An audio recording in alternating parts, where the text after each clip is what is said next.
Majority Report with Sam Seder. It's time to look in the mirror, America.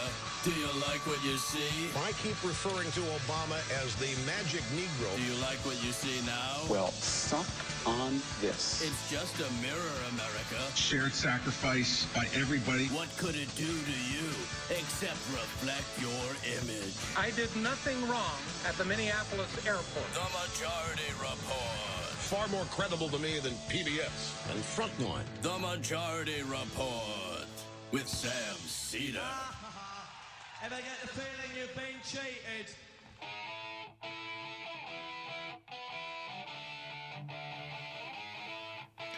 It is Tuesday, March 7, 2017. My name is Michael Brooks, and this is the four-time award-winning Majority Report. It's a Michael Tuesday. We are broadcasting live steps from the industrially ravaged Gowanus Canal in the heartland of America. Downtown Brooklyn, USA, Brooklyn. On today's program, Alexis Goldstein, financial reform activist, co-host of the Humorless Queers podcast, former Wall Streeter. She's going to talk about Wall Street, the LGBTQ community, in the age of Trump ban and bigotry, and also how Congress and the executive branch is dismantling financial reform step by step, setting the stage for you to get ripped off and for the next great Wall Street-fueled financial crisis. And Michael Shure, political analyst for the Young Turks, going to be talking about the Republicans' brand new unveiled Obamacare replacement plan scam. Not good. Taking all of the worst of Obamacare, expanding it, while getting rid of everything that was good about Obamacare. Sounds about right. We're going to talk about the details of the plan and the politics of it, and also make fun of people.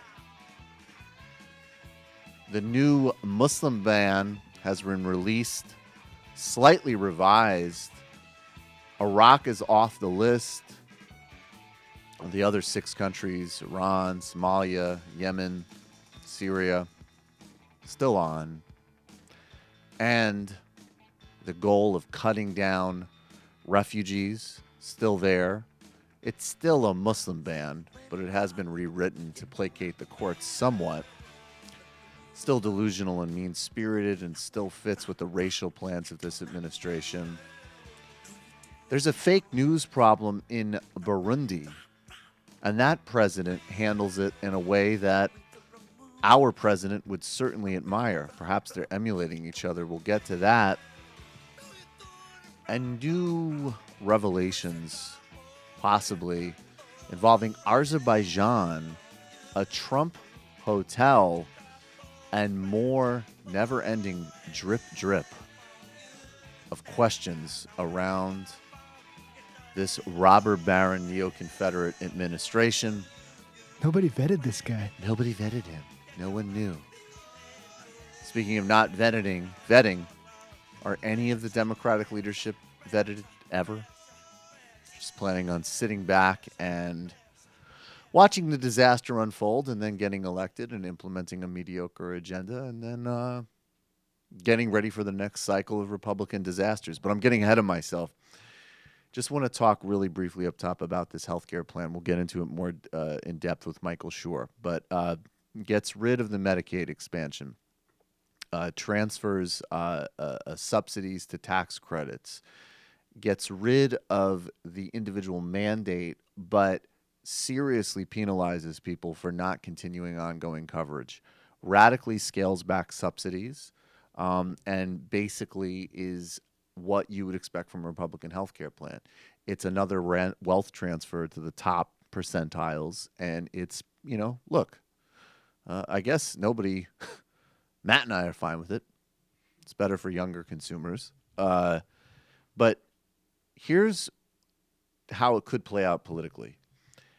It's very, very, very important to keep up the pressure and the resistance that people already have been doing for saving Obamacare, and of course, ultimately improving Obamacare and getting to the only sane option, which is, of course, a universal single-payer system of some form.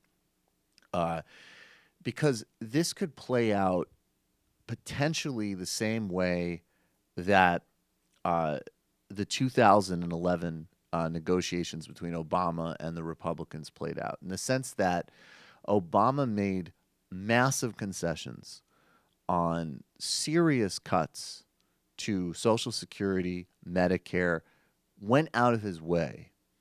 And it's certainly a deal that John Boehner types would have taken, a Paul Ryan would have taken, but it was killed by the real fanatics in the House. So we were saved from devastating cuts in social infrastructure because of the really, truly crazy people in the Republican coalition, not just the people who are there that just do wealth transfers for the Koch brothers.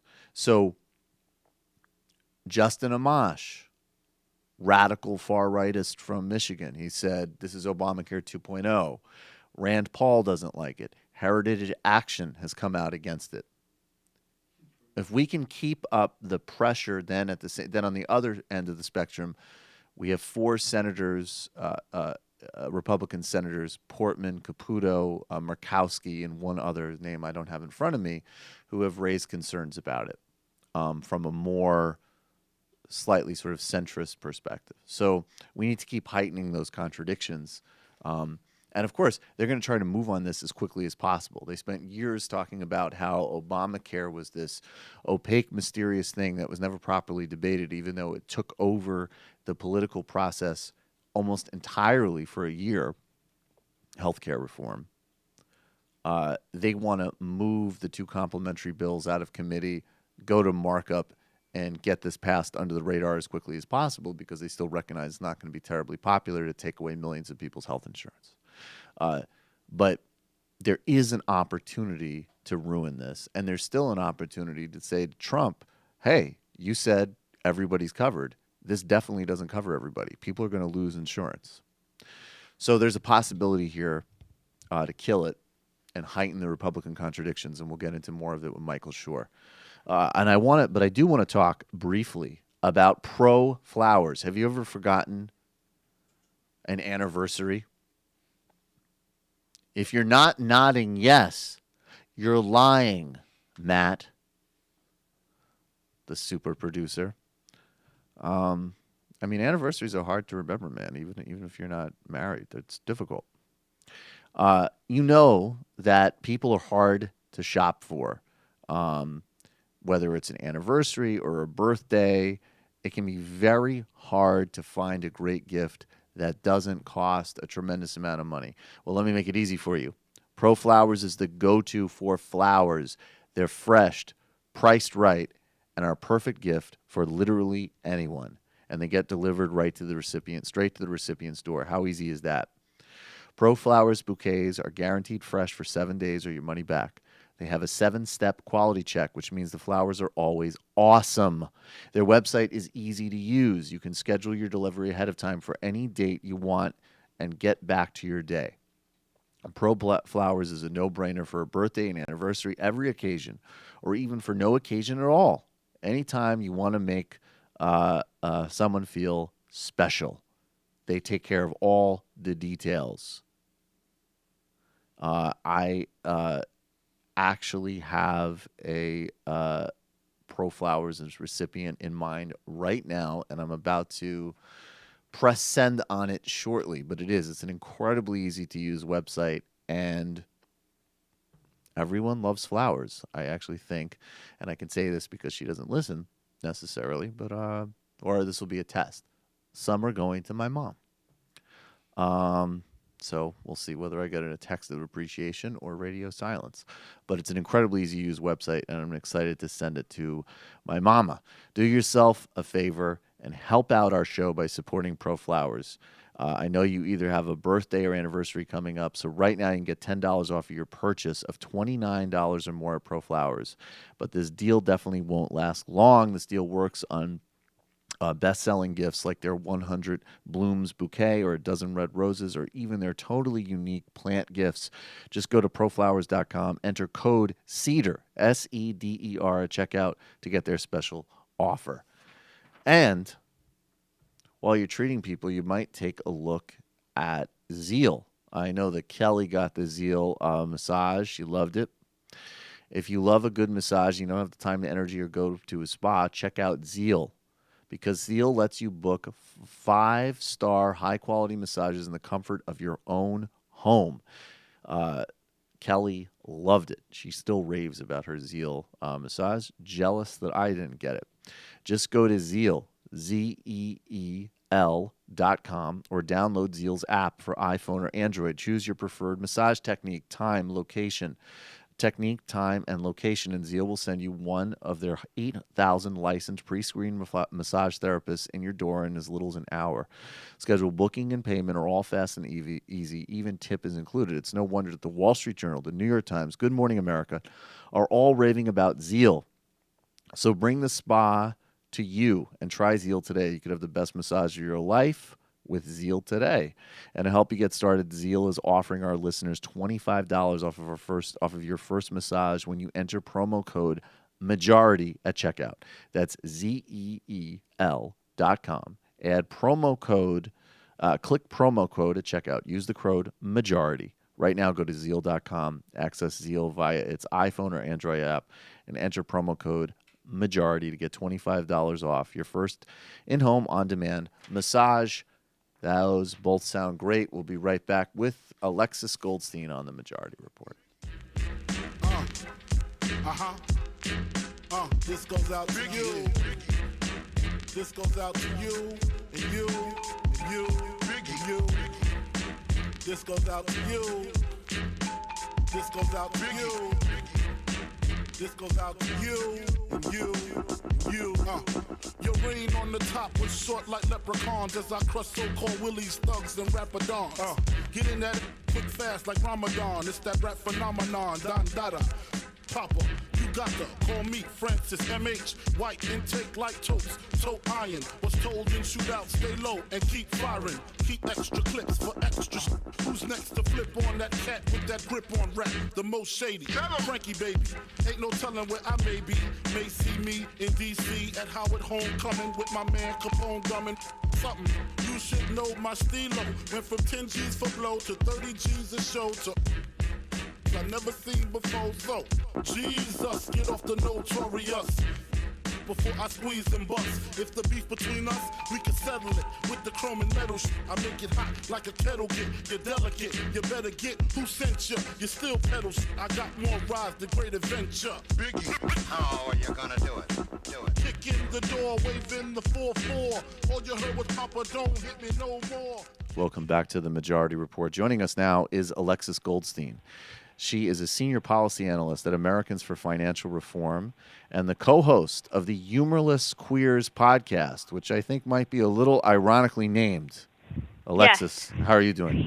I'm good. How are you? It's good to be here. I'm doing well. And I actually remember, I think the first time we ever talked on this show, we made fun of... what is that show? I really don't House like of it. Cards. Yes, we made fun of House of Cards. You did a very good Frank Underwood impression, if I recall. Well, I just what I never got about that show is like, I think you could build a show around somebody being like smarter than everybody they're around, but there was just sort of this way in which it was funny that it was like, he's so transparently evil and unpleasant, and he's always just like, what about you give up your Senate seat? Now he's like, oh, okay. Sounds like a plan. Yeah, I never got it. should resign because like he did something kind of embarrassing, but not really. And everyone's like, okay, I guess the president's resigning. Yeah. All right. I guess that makes sense. It seems like he has my best interest at heart. I think if everybody else talked like that in the show, I would have liked it a lot more. Mm-hmm. Well, it was. I did enjoy how campy it was, though. It was super campy. It was a little over the top, so. But that's the type of thing that you talk about on the podcast, right? Like this is that you get into policy stuff, but we also get the entertainment, Alexis Goldstein. We do, yeah. The humorless thing is not literal. It's a nod at how some people, queer women in particular, are like, oh, you guys are so serious all the time. You're so sanctimonious. And it's like this trope. And so we try to prove it wrong. Well, it's hard when you have a culture where you have like people, like Jeff Sessions, who are really funny and dynamic. I think it's hard to like get across. Yeah, it's hard to keep up with that guy. He's a laugh riot. He really is. So I want to just start. We're gonna talk about kind of the mechanisms of how basically the Republican Congress and the White House is setting us up for a new, potentially a new financial crisis, and at the very least, you getting screwed by your financial advisor.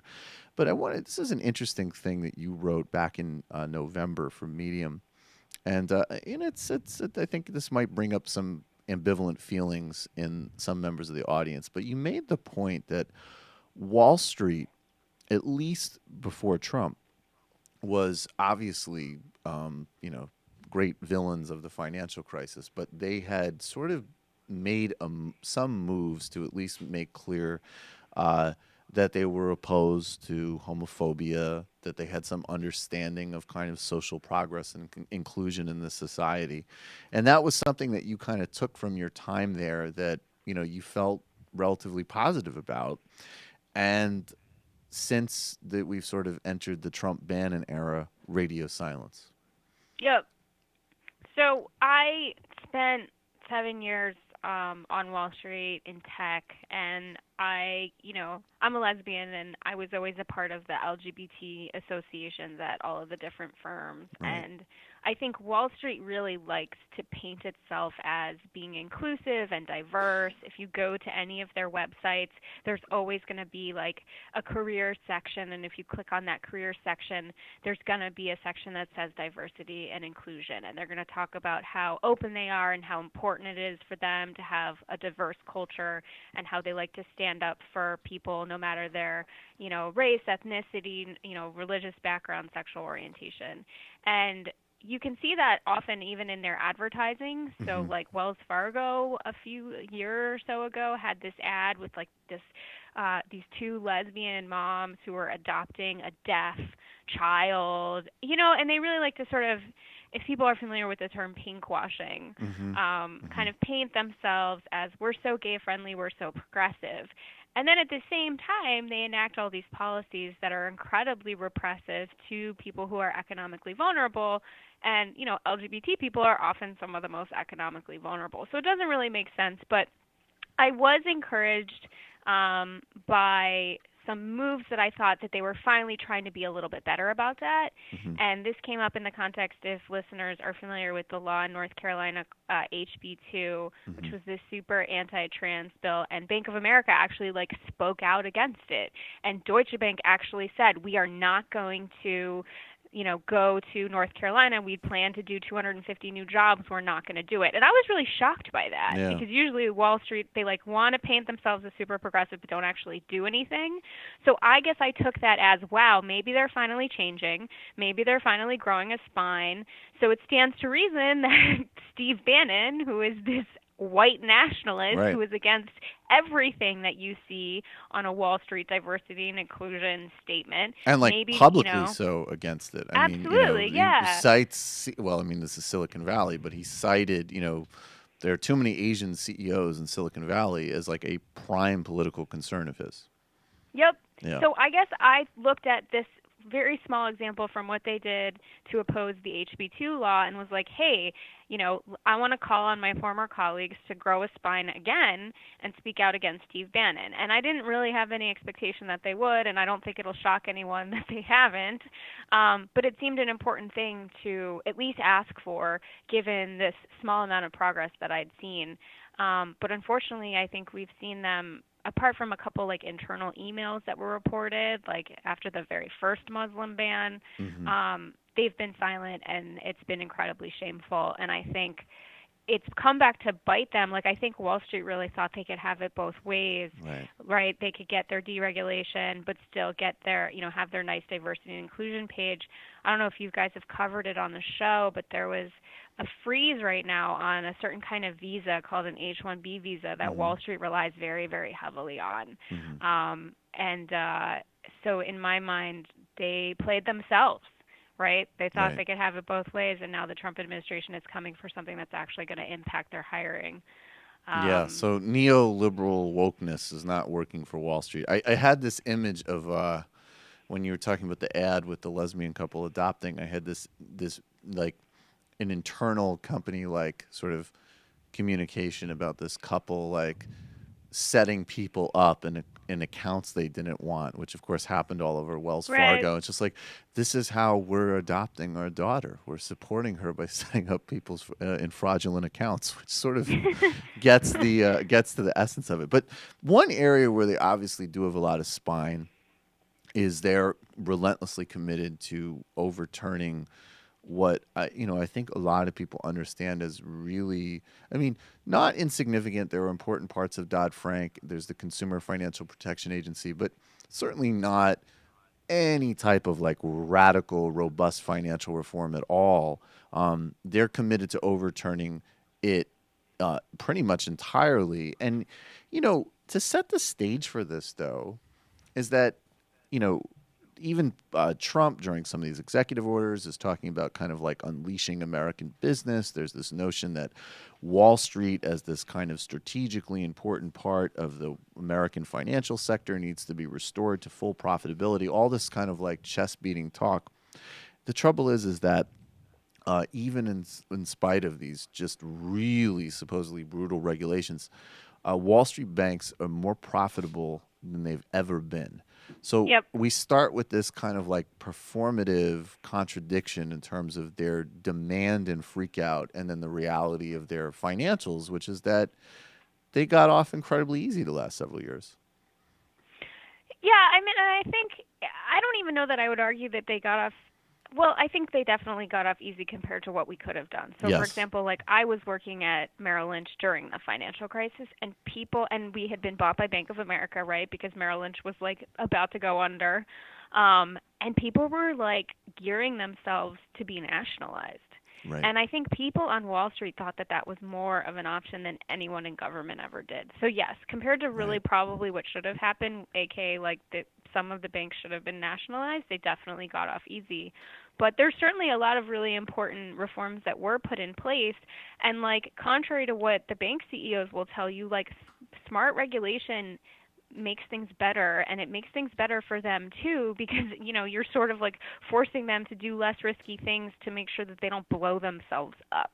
And that's always a good thing, right? I guess unless you're someone who wants to blow yourself up and get bailed out and blow yourself up and get bailed out and blow yourself up and get bailed out. Which but generally maybe speaking, so. not Right. Yeah.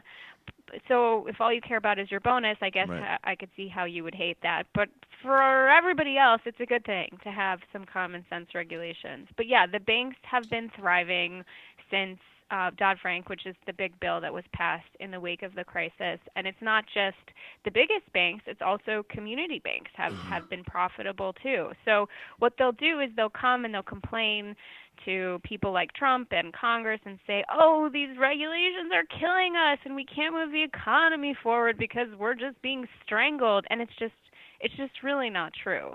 But it's a line that they can use when they lobby that resonates with the members of Congress, whether that's because they're lining their pockets with money and they just believe whatever they hear, or it just sounds good to them. Unfortunately, they've been able to convince a lot of people with this lie. So what are the two parts that it will take? So we know that, as an example, the Labor Department has proposed a delay in retirement, and we've talked about this before, basically ensuring that it was an Obama era measure that basically ensured that essentially, if you're giving someone financial advice, you have to be acting in their interest. That's been delayed by the Trump administration. We also saw an executive order overturning transparency in terms of companies doing energy deals overseas. That's something that Exxon had lobbied heavily against. These are executive orders. There's also going to be a congressional piece of getting rid of financial reform. So can you kind of like set the table for us in terms of what can be done just administratively at the White House, and then what are the kind of packages we're going to see moving out of Congress? And what would it look like? Is it just sort of like pre-Dodd-Frank, or are we going to like pre-Dodd-Frank? Like, while they have it on the table, is there even more they can do to strip away regulation? Yeah, that's a great question. So I guess let me just hit on two of the things that you mentioned, because unfortunately for all of us, there are many ways they can attack financial reform. So one of them is administratively, right? Trump's executive orders. Another thing I would put in that category is just the people that he has put into his cabinet can take action. Uh-huh. So that is the what you referred to just now, the what I call the conflict of interest rule, that says that you're, the person advising you on your retirement savings, Obama said they should act in your best interest, which makes sense. The Department of Labor has used their sort of administrative authority to put a delay on that rule, and right now actually we have about, I think, 10 days left. They have to ask the public for comment about this, and so I will tweet this out as soon as I get off with you, a link to a petition where you can actually weigh in that comment period and let them know you think it's a terrible idea to delay it. Just to make it a little more real, this Obama administration rule basically said that we were losing $17 billion a year because of conflicted retirement advice. And at an individual level, people were basically losing about 1% in savings and in profits that they would have gotten if their advisor was giving them good advice that wasn't conflicted. And the way that those conflicts manifest is, like, let's say you work at Morgan Stanley as a retirement advisor.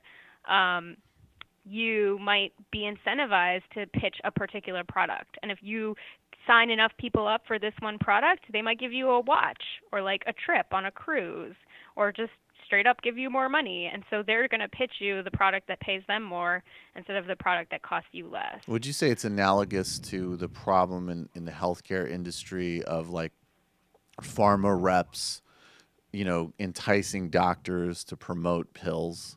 Like, hey, I think that's a great analogy. Absolutely. Yeah.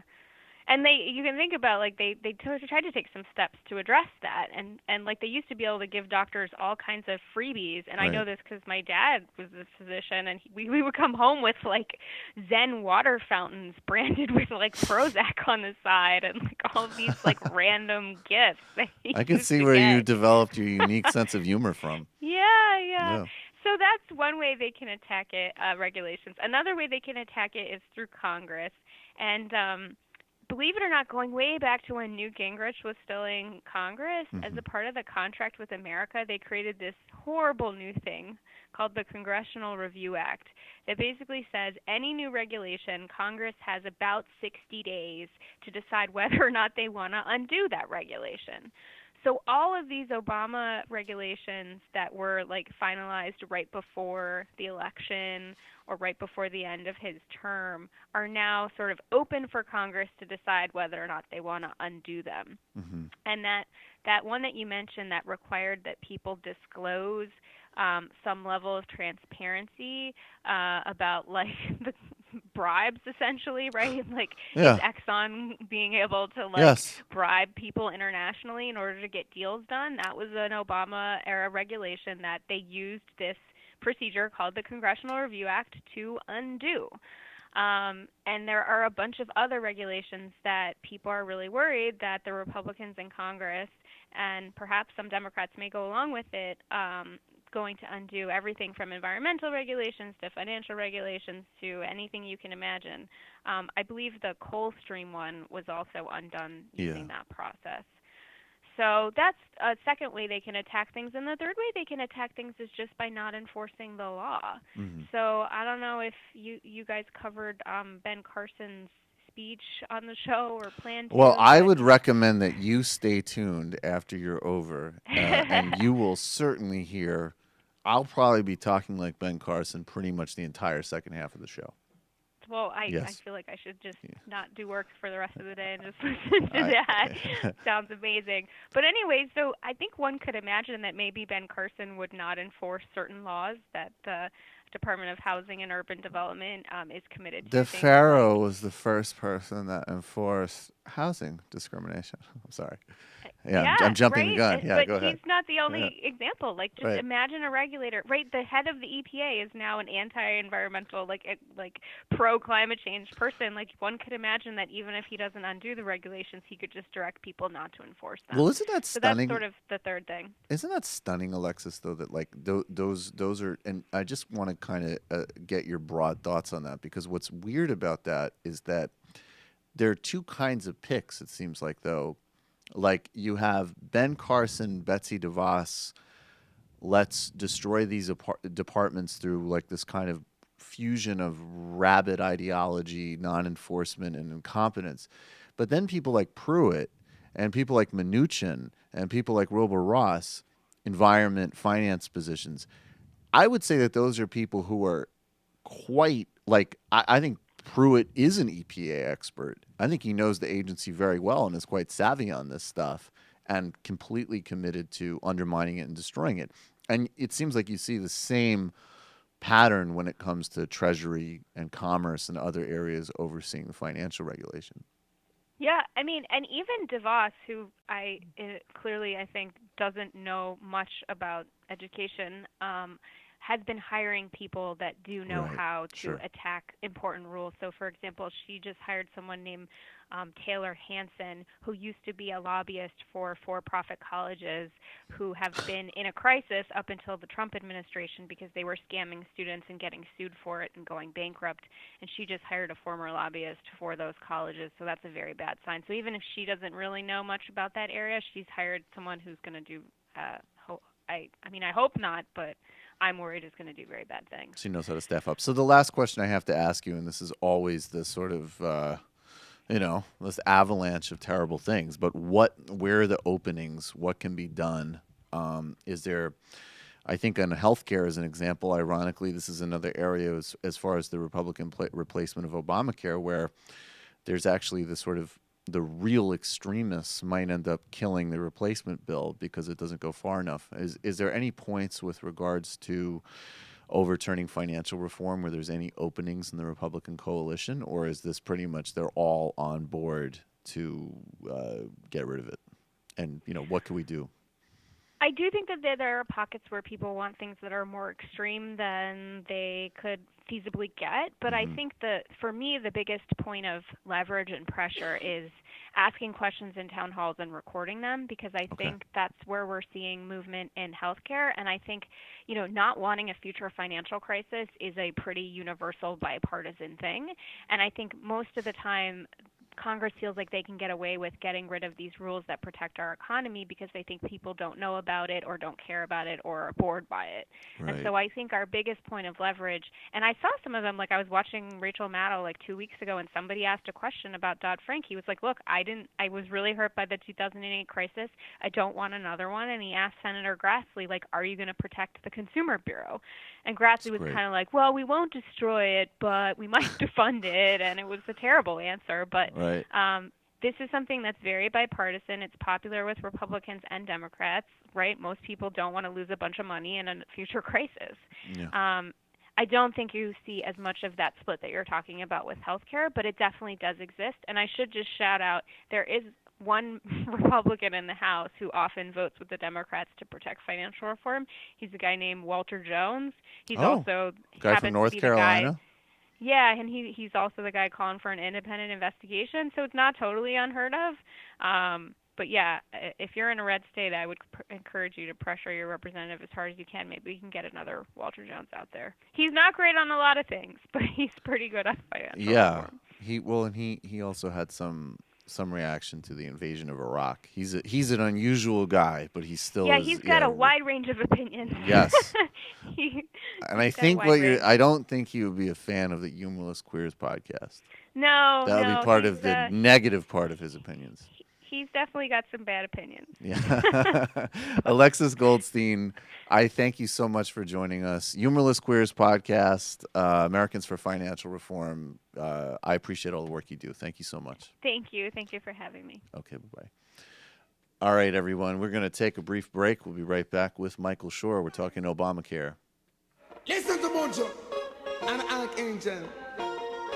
No rest of yes. Ask them.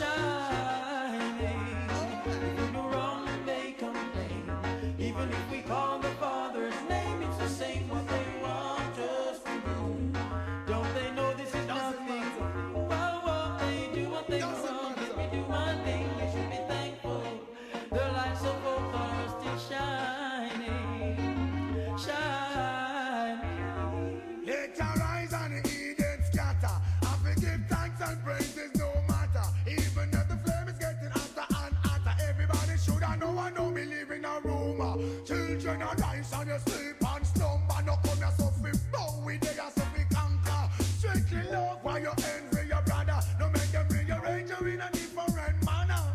If you do wrong, they complain.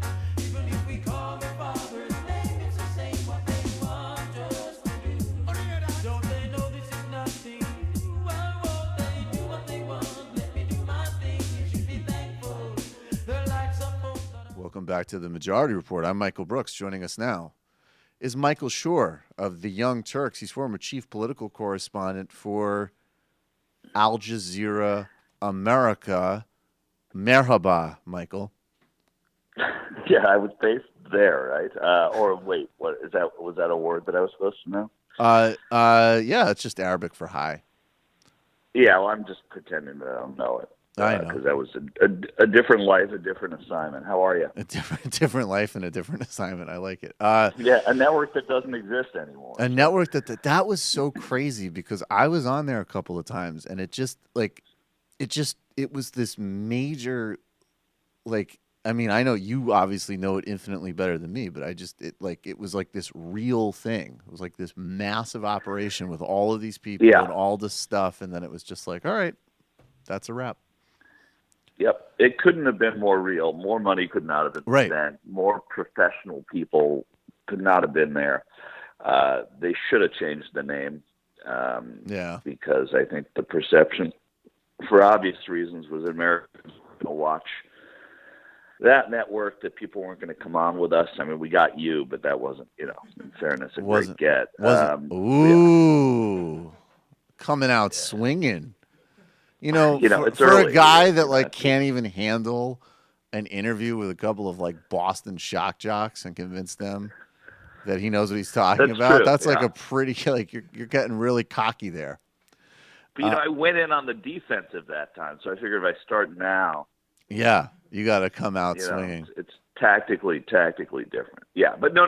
In point of fact, there was great journalism. There were great journalists there. It was fair. They were telling stories that you cannot find now. Great guest analysts, as an example. Yeah, that was something that they did an incredible job on, finding the right guest analysts. Yeah, yes, they were. That was something they were really exceptional on. It was, people thought when it shut down, it was because of the price of oil or a couple of the guest analysts that they had picked kind of taking the network down. I really think it was the price of oil dropping. Yeah, no. And then some people said that it was like luring Jewish guys from TYT to cover politics for them. But I think it was more of the price of oil. I think it was probably the price of oil. I'll go with price of oil.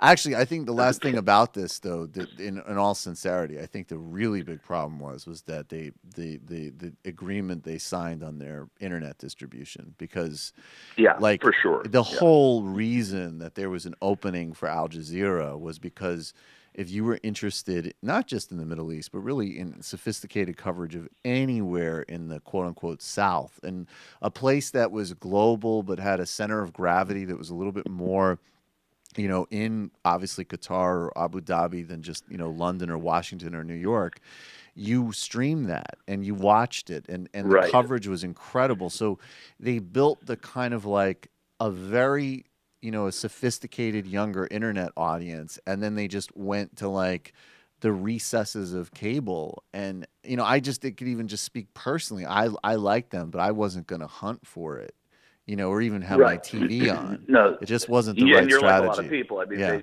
they forfeited something major, and in order to get cable carriage, they had to do that. So their cable deals, and this isn't fact, but this is presumed, is that they were paying to be on some of these carriers. And these carriers were not going to let them go online with this content if they were also going to be on cable, because of the, I would say that they were caustic to a lot of people just coming in, just by name, just by, history.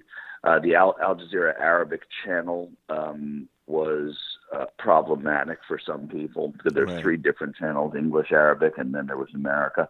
Right. So you're right, though. I mean, once you lose that audience you have cultivated and nurtured with really good journalism, and it's gone and inaccessible, that's a problem. And, you're only carried, it was very hard to find Al Jazeera. All right, but enough whining about it, Michael. No, I'm just kidding. Yeah. I'm just kidding. So today, last night, you're the perfect person to be, because we had booked this before, but I'm very glad that we're talking after this release of the Obamacare replacement plan. Right. So there's two parts to tease out about this. There's the policy and the politics, obviously, but let's just sort of cover the policy a bit. I mean, basically, yeah, the main features that I see are, obviously from a delivery perspective, this accentuates all of the worst parts of Obamacare and it scraps the best parts of Obamacare. And it also,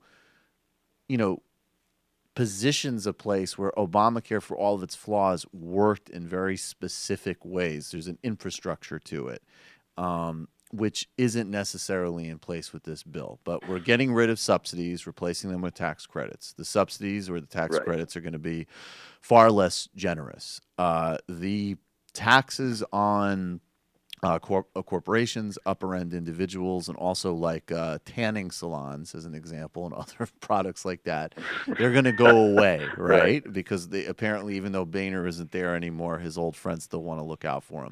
Then we're going to get rid of, and this is important, the Medicaid is going to get cut by taking it from essentially just a program that, with federal money, says, look, if you meet that threshold, you get Medicaid, period, because you need it.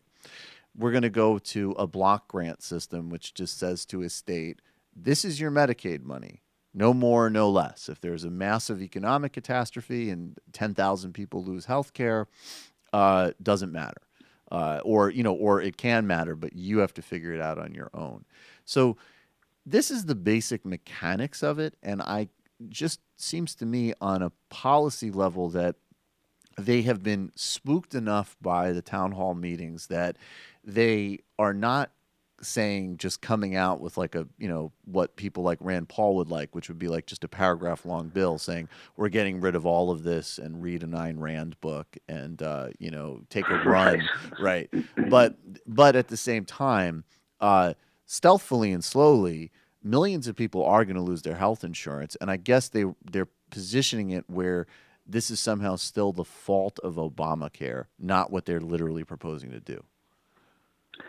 Yeah, I mean, I think that's probably true, and that gets into the politics of it. When you talk about the fault and who does it, policy, I think you summarized it pretty perfectly. I think that the things that it does hang on to, the one thing you didn't talk about was, and I think it's one of the most important parts of why this is failed legislation, is the expansion, the Medicare expansion. And I think that when you look at what that, I think I said Medicare, I meant to say Medicaid, but yeah, gotcha. When you look at that expansion and the fact that 31 states have it, Kansas and Maine are on the cusp of putting it in, and they may even rush it now.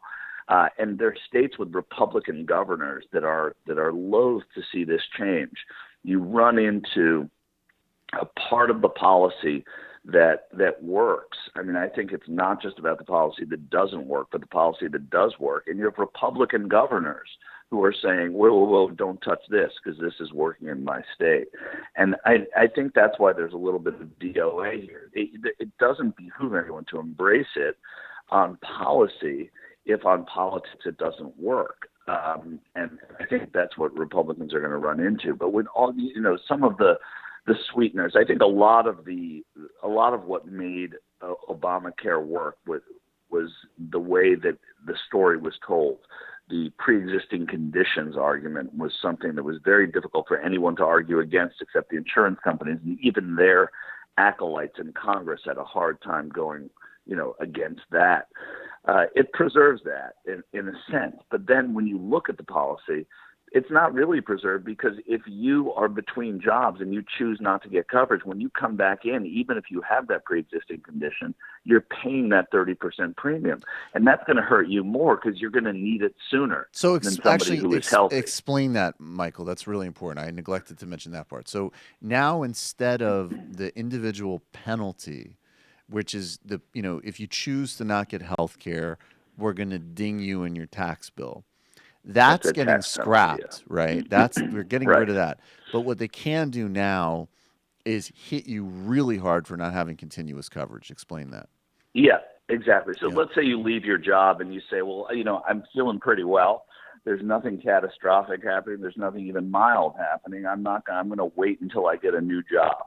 I don't get a new job, and it's been 14 months, and you know what? I broke my shoulder, and now I have to, I need some coverage. There's not another oil sheik starting a new major network. What am I going to do? Not yet. Yeah, it's there you still go. our way price. Price hasn't climbed yet. Yep.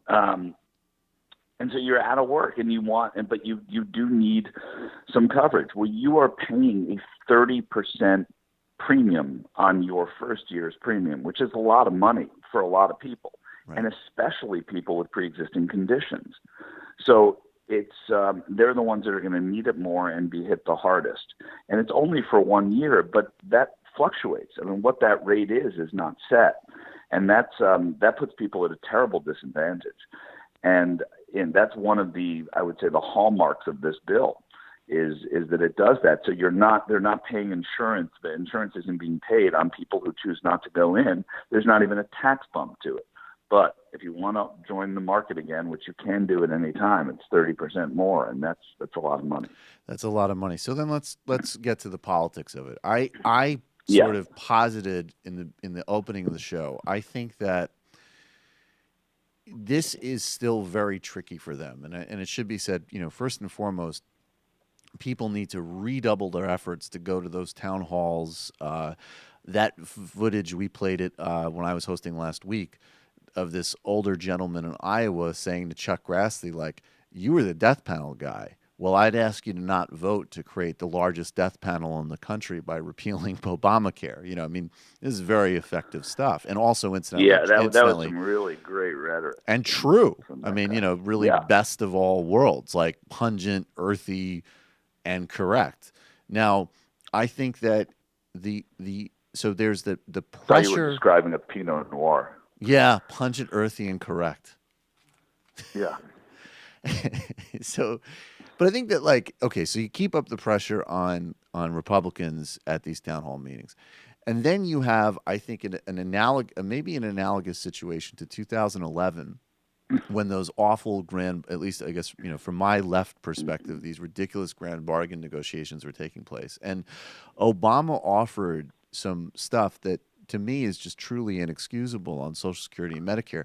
What saved us from cuts to those programs was the fanaticism of this new class of Republican congresspeople, which have, of course, only gotten crazier and crazier and more extreme even from that time.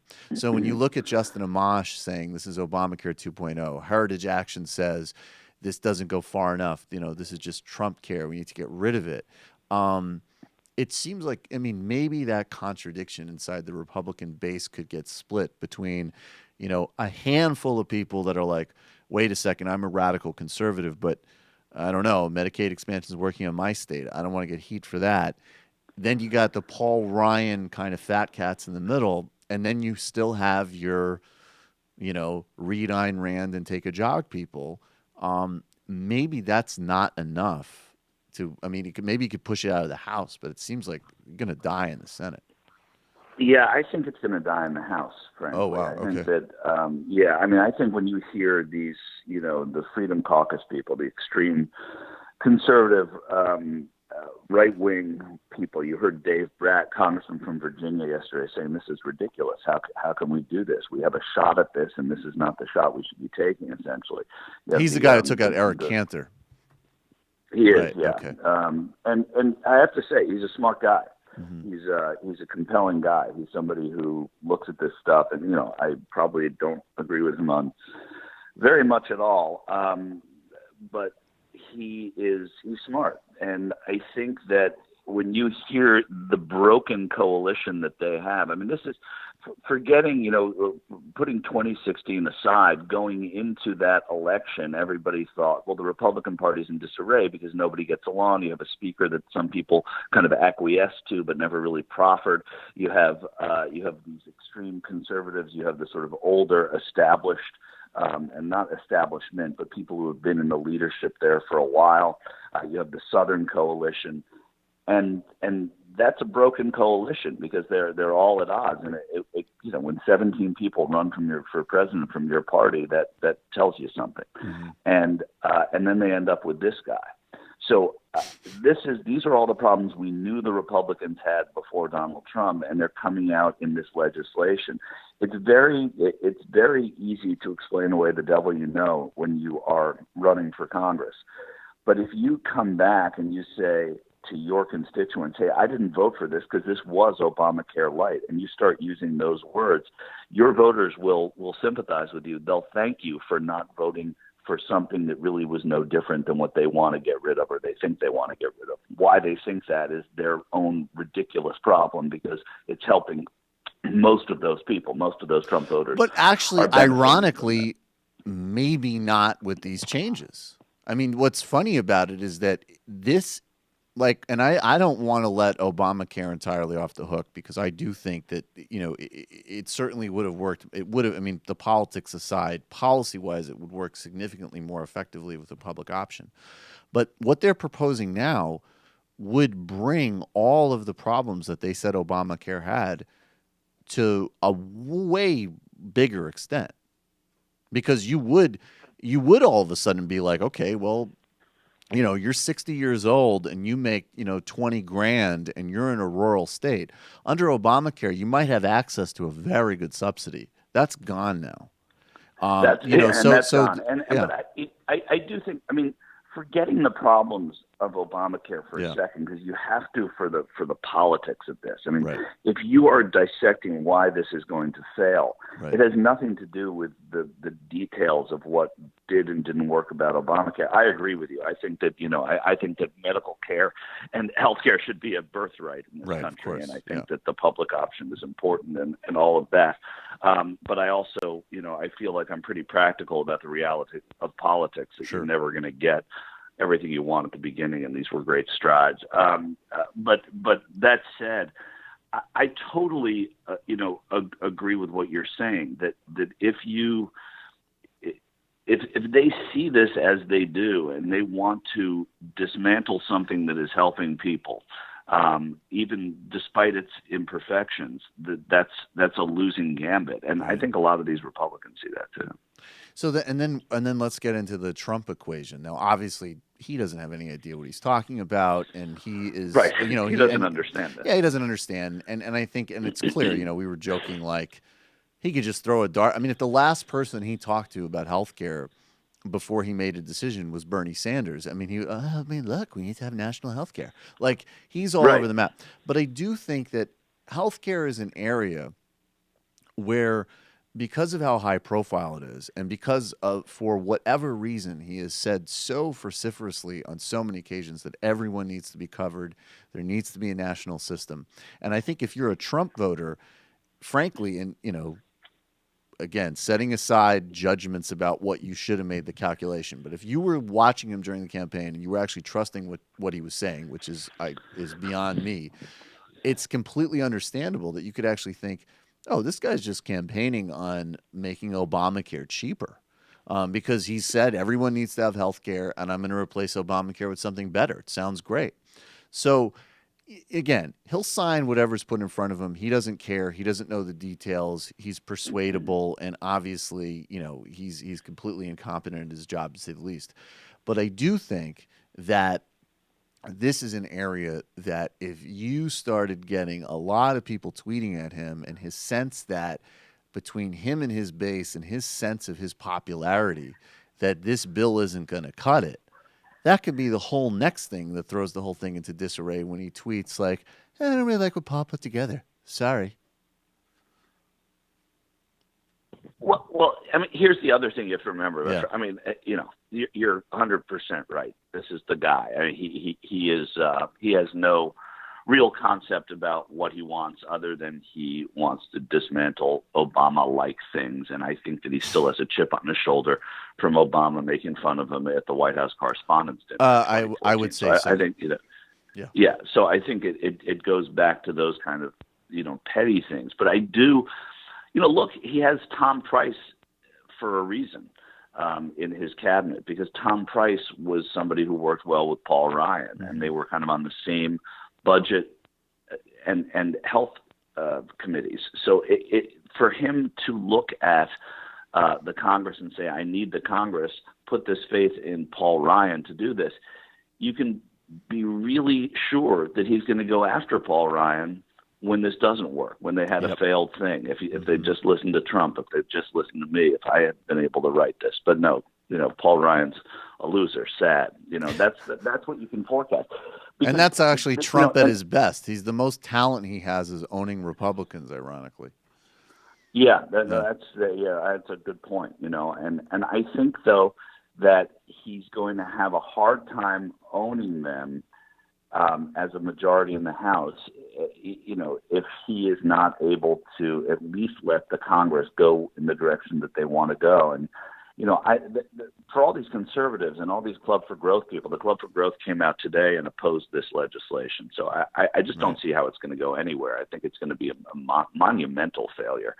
After all this time, it seemed like it was rushed. I also don't know how many of these people were able to read it so quickly. But it was rushed. It was put through. And if it fails, the president is much better having Paul Ryan own its failure than having him, having the White House own it. That said, the Republicans, in order to keep it together in their majority, are going to have to vote it down, because they're not going to be able to go back with this kind of legislation and take it to their voters, especially the ones obviously in closer districts.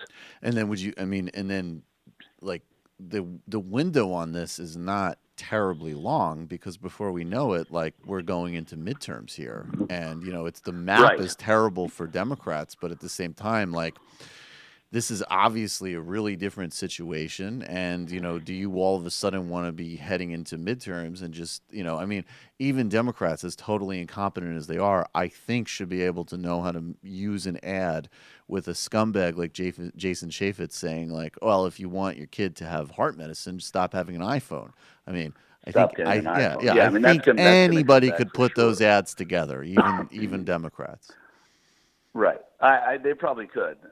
They would probably overestimate the number of people who know who Jason Chaffetz is. But I do think that that's what this is all about. It's about the midterms. And I don't think the map is any worse for the Democrats in the House than it might ever be. As a matter of fact, I think that there's a tenuous Republican hold, which is why so many of these Republicans are going to vote against this legislation, because it's so much. It's what I was saying at the top. If you were listening at all, Michael, it would be nice if you were. Sort of. If you go back into your district, it's Michael. Hello? Yes, go ahead, Michael. Ben Mankiewicz, go ahead. No, don't do that. Sorry, come on, that was too low. No. If you go back into your district and you say, I voted against something because it wasn't good enough for you, you're going to get that person's vote. If you go back in there and said, well, I had to do it, and they're saying, but it's still Obamacare, well, screw you. I think it's an easy no vote if you have a coalition, and there seem to be lots of little coalitions that are going to vote with the Democrats against this bill. And that's, if there's no congressional accomplishment, it's those Republican congressmen that don't care about no accomplishment. They care about protecting more than they care about creating, as we've seen. Right. Okay. So final question, Michael. I think, we might be on sort of different sides of this, but I do think that, my concerns about the Democrats remain ever sort of eternal. And part of that is ideological, being on the left, thinking you need a much more aggressive and unambiguous message about things like income inequality, and also operational, which is can these people, regardless of where we stand on the same points politically, can they get a little bit better at politics? But do you think that I guess I want to see if you're going to offer a more optimistic perspective than I still have, which is that if they win, it will be by default because they're still not getting it together strategically. Or do you think that they're, as a final thought, do you think they're coalescing a little bit more effectively now? What do you think the fallout of the DNC race is? I mean, what's the kind of state of play of Democrats? Listen, I should say I really like Tom Perez. So I know that probably differs maybe with you, maybe with the majority. I don't dislike Tom Perez. I mean, I think a lot of people dislike. I preferred Ellison, and I think that there was a symbolism to that race that mattered, and it was problematic. But I mean, as a process, Tom Perez being the establishment guy indicates to some degree that the establishment is saying, okay, we need to get a bit more liberal here because he is on that progressive side of that spectrum. That's exactly right. And there's nobody with a more pristine record who has had this job on a pristine record on civil rights and labor and getting the natural coalitions of Democrats together than Tom Perez right now. Keith Ellison is great. A lot of these people, I learned about this guy, Pete Buttigieg, right? Mm-hmm. He's great. He seems like a comer and a really interesting guy. So this election that no one would have ever paid attention to, right? Nobody ever paid attention to these things like they do now. Debbie Wasserman Schultz changed the focus of the chairmanship of the DNC, and in a way that people are paying attention to. And now it became a real race.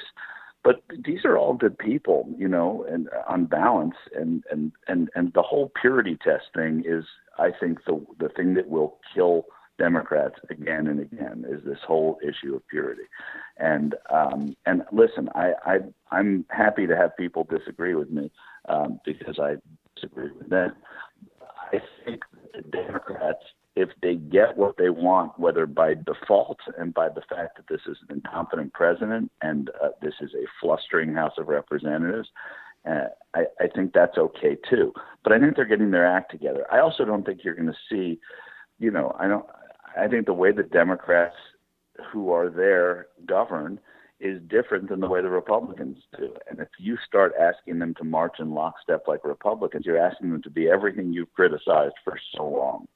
And I'm not saying you, Michael Brooks, I'm saying Democrats in general. Oh my God, the Republicans are just both a party of metal. Let's all stick together on this person, on this nominee, on this piece of legislation. Democrats disagree with each other, and that's all right. I disagree with Democrats. I'm fine with it, but it makes it more difficult to govern.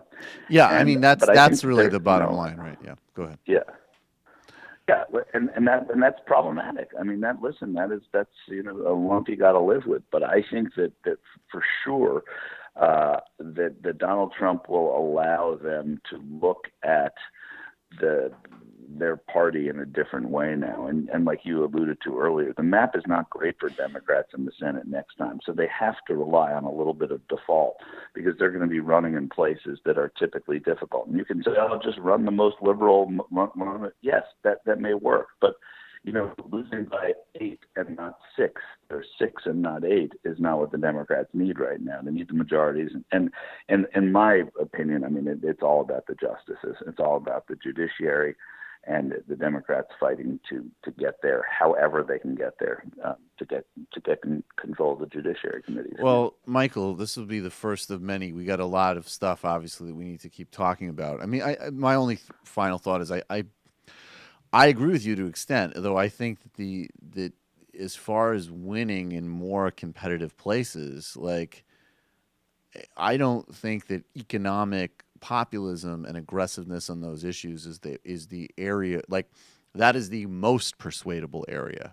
I mean, it's probably, I'm sorry. I agree with you. Yeah. I don't disagree. I'm talking about the candidates themselves very often. Gotcha. But 1,000%. Yeah. No, I totally agree. I think that's the message of the Democrats. And that's what I think, by the way, is encouraging about Tom Perez, because as Labor Secretary, as part of the Justice Department and the Civil Rights Division.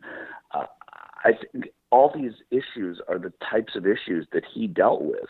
And now that he has Keith Ellison with him, and they seem like such a good team, like they're getting along so well. Mm-hmm. You have all of these sensibilities in one place right now. I think that's a great place for the Democrats to be. And you have one Latino and one African American, and you have a Muslim, and you have a good mix of people. I think the party's going in the right direction, but I think everybody's going to be in a hurry and they're going to want results right away.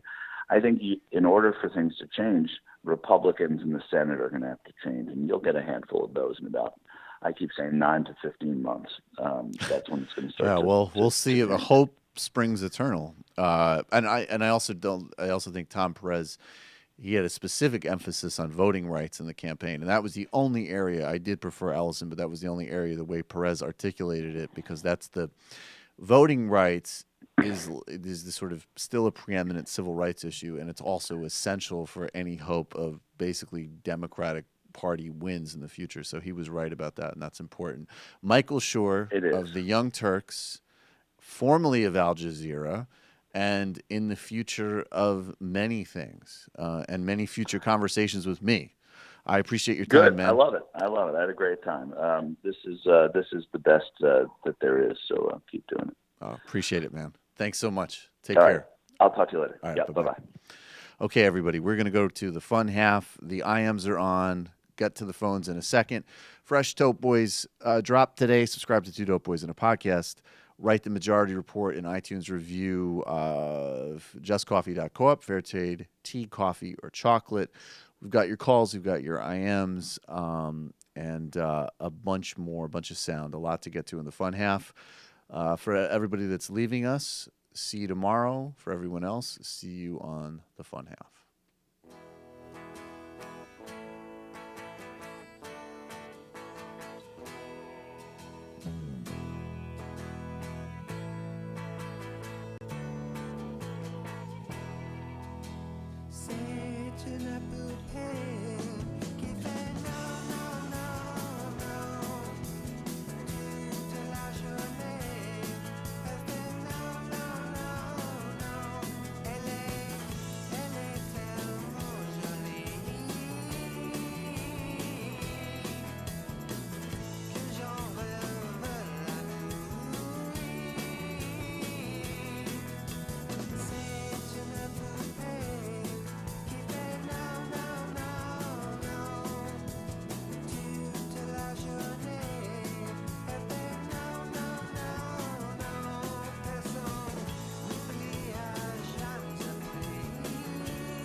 Welcome back to the fun half. Apparently, a major story has dropped since we have been on air, which is that the CIA had its own NSA capacity to hack into consumer electronics, from cars to televisions to phones. Apparently, there's a new WikiLeaks dump. It must be what Trump had in mind. And look, obviously, this is going to be the next. Well, possibly. We don't know that he knew this leak was going to happen. Who knows? Right? Yeah. Who knows? Somehow, some aspect. Well, no, because I do think what he was clearly has been referring to, unless it's something else that we don't know yet. I think he was referring to the program, to the NSA program, and I think he was confusing things that had already been on a public record with something personally targeting him. But at any rate, there's going to be a lot to tease out from this. It's going to be tricky to do it in real time. We're going to, I'm sure we'll get to some of it, but I'll just make the basic point. A lot of us who opposed mass NSA surveillance, who said, of course, I trust President Obama more than President Trump or President Bush with programs of surveillance and things like that. But we said you need governance over these things. You need these things to be massively curtailed, and they weren't.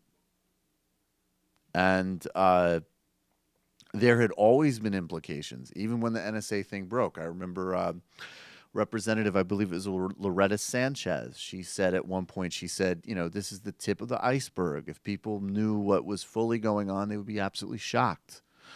So we have known, going back to the 70s in the Church Committee, that there is a tremendously overactive, invasive, civil liberties violating, and fundamentally constitutionally dangerous intelligence apparatus. And we know that it was something that was not reined in, to say the least, under Obama after the post-Bush expansion. It was codified. We know that there was maybe a slight pullback under Carter and after the Church Committee's findings. And then it was, of course, re-engaged and re-expanded under Reagan. And it was neglected under Clinton, but not seriously reined in, and then massively escalated under Bush. And the Obama administration clearly made its peace with it. So, we'll see. There's going to be a lot of stories that come out about how this relates to many stories that are already, are several years old now. And obviously we're going to be attending to it a lot in the show. But those are the sort of basic macro takeaways that I want to give you, just based off of literally getting a couple of headlines sent to me. Sam will definitely complain about not getting any sleep tonight. I will not, because then WikiLeaks happened. Yeah. And I couldn't sleep, God damn it. That's very, yeah. Because then Jeff Sessions and then hello? All right. You're calling from a 718 area code. Who are you? Where are you calling from? Hey, it's Greg. Greg from New York. Oh, hey, Greg. We got to keep it pretty tight today because we're running late, but what's on your mind? Yeah, I got you. No, I just thought I'd call in for once, give my insight into sort of the Trump geopolitics. I think two things. One, there's sort of a submerged state with the CIA. Mm-hmm. Not a submerged state, but what do you call it? Deep state, whatever, where, of course, the intelligence agencies don't appreciate anything that Trump has had to say about them, and they're withholding information, obviously, for good reason, from him about Russia, about other things. Mm-hmm. Not that this guy can pay attention to a briefing, mm-hmm. but I guess my point is they have a lot of stuff they can discredit Trump with, mm-hmm. but all the machinery, like you said, that we have now, the Patriot Act, Bush, mm-hmm. Obama, has helped build this up. And in a way, I think Trump is actually not, on the one hand, he's an authoritarian. He talks about calling in the feds into the cities, parading armies or whatever else, But on the other hand, you've got this apparatus, this NSA and CIA, mm-hmm. which doesn't like him.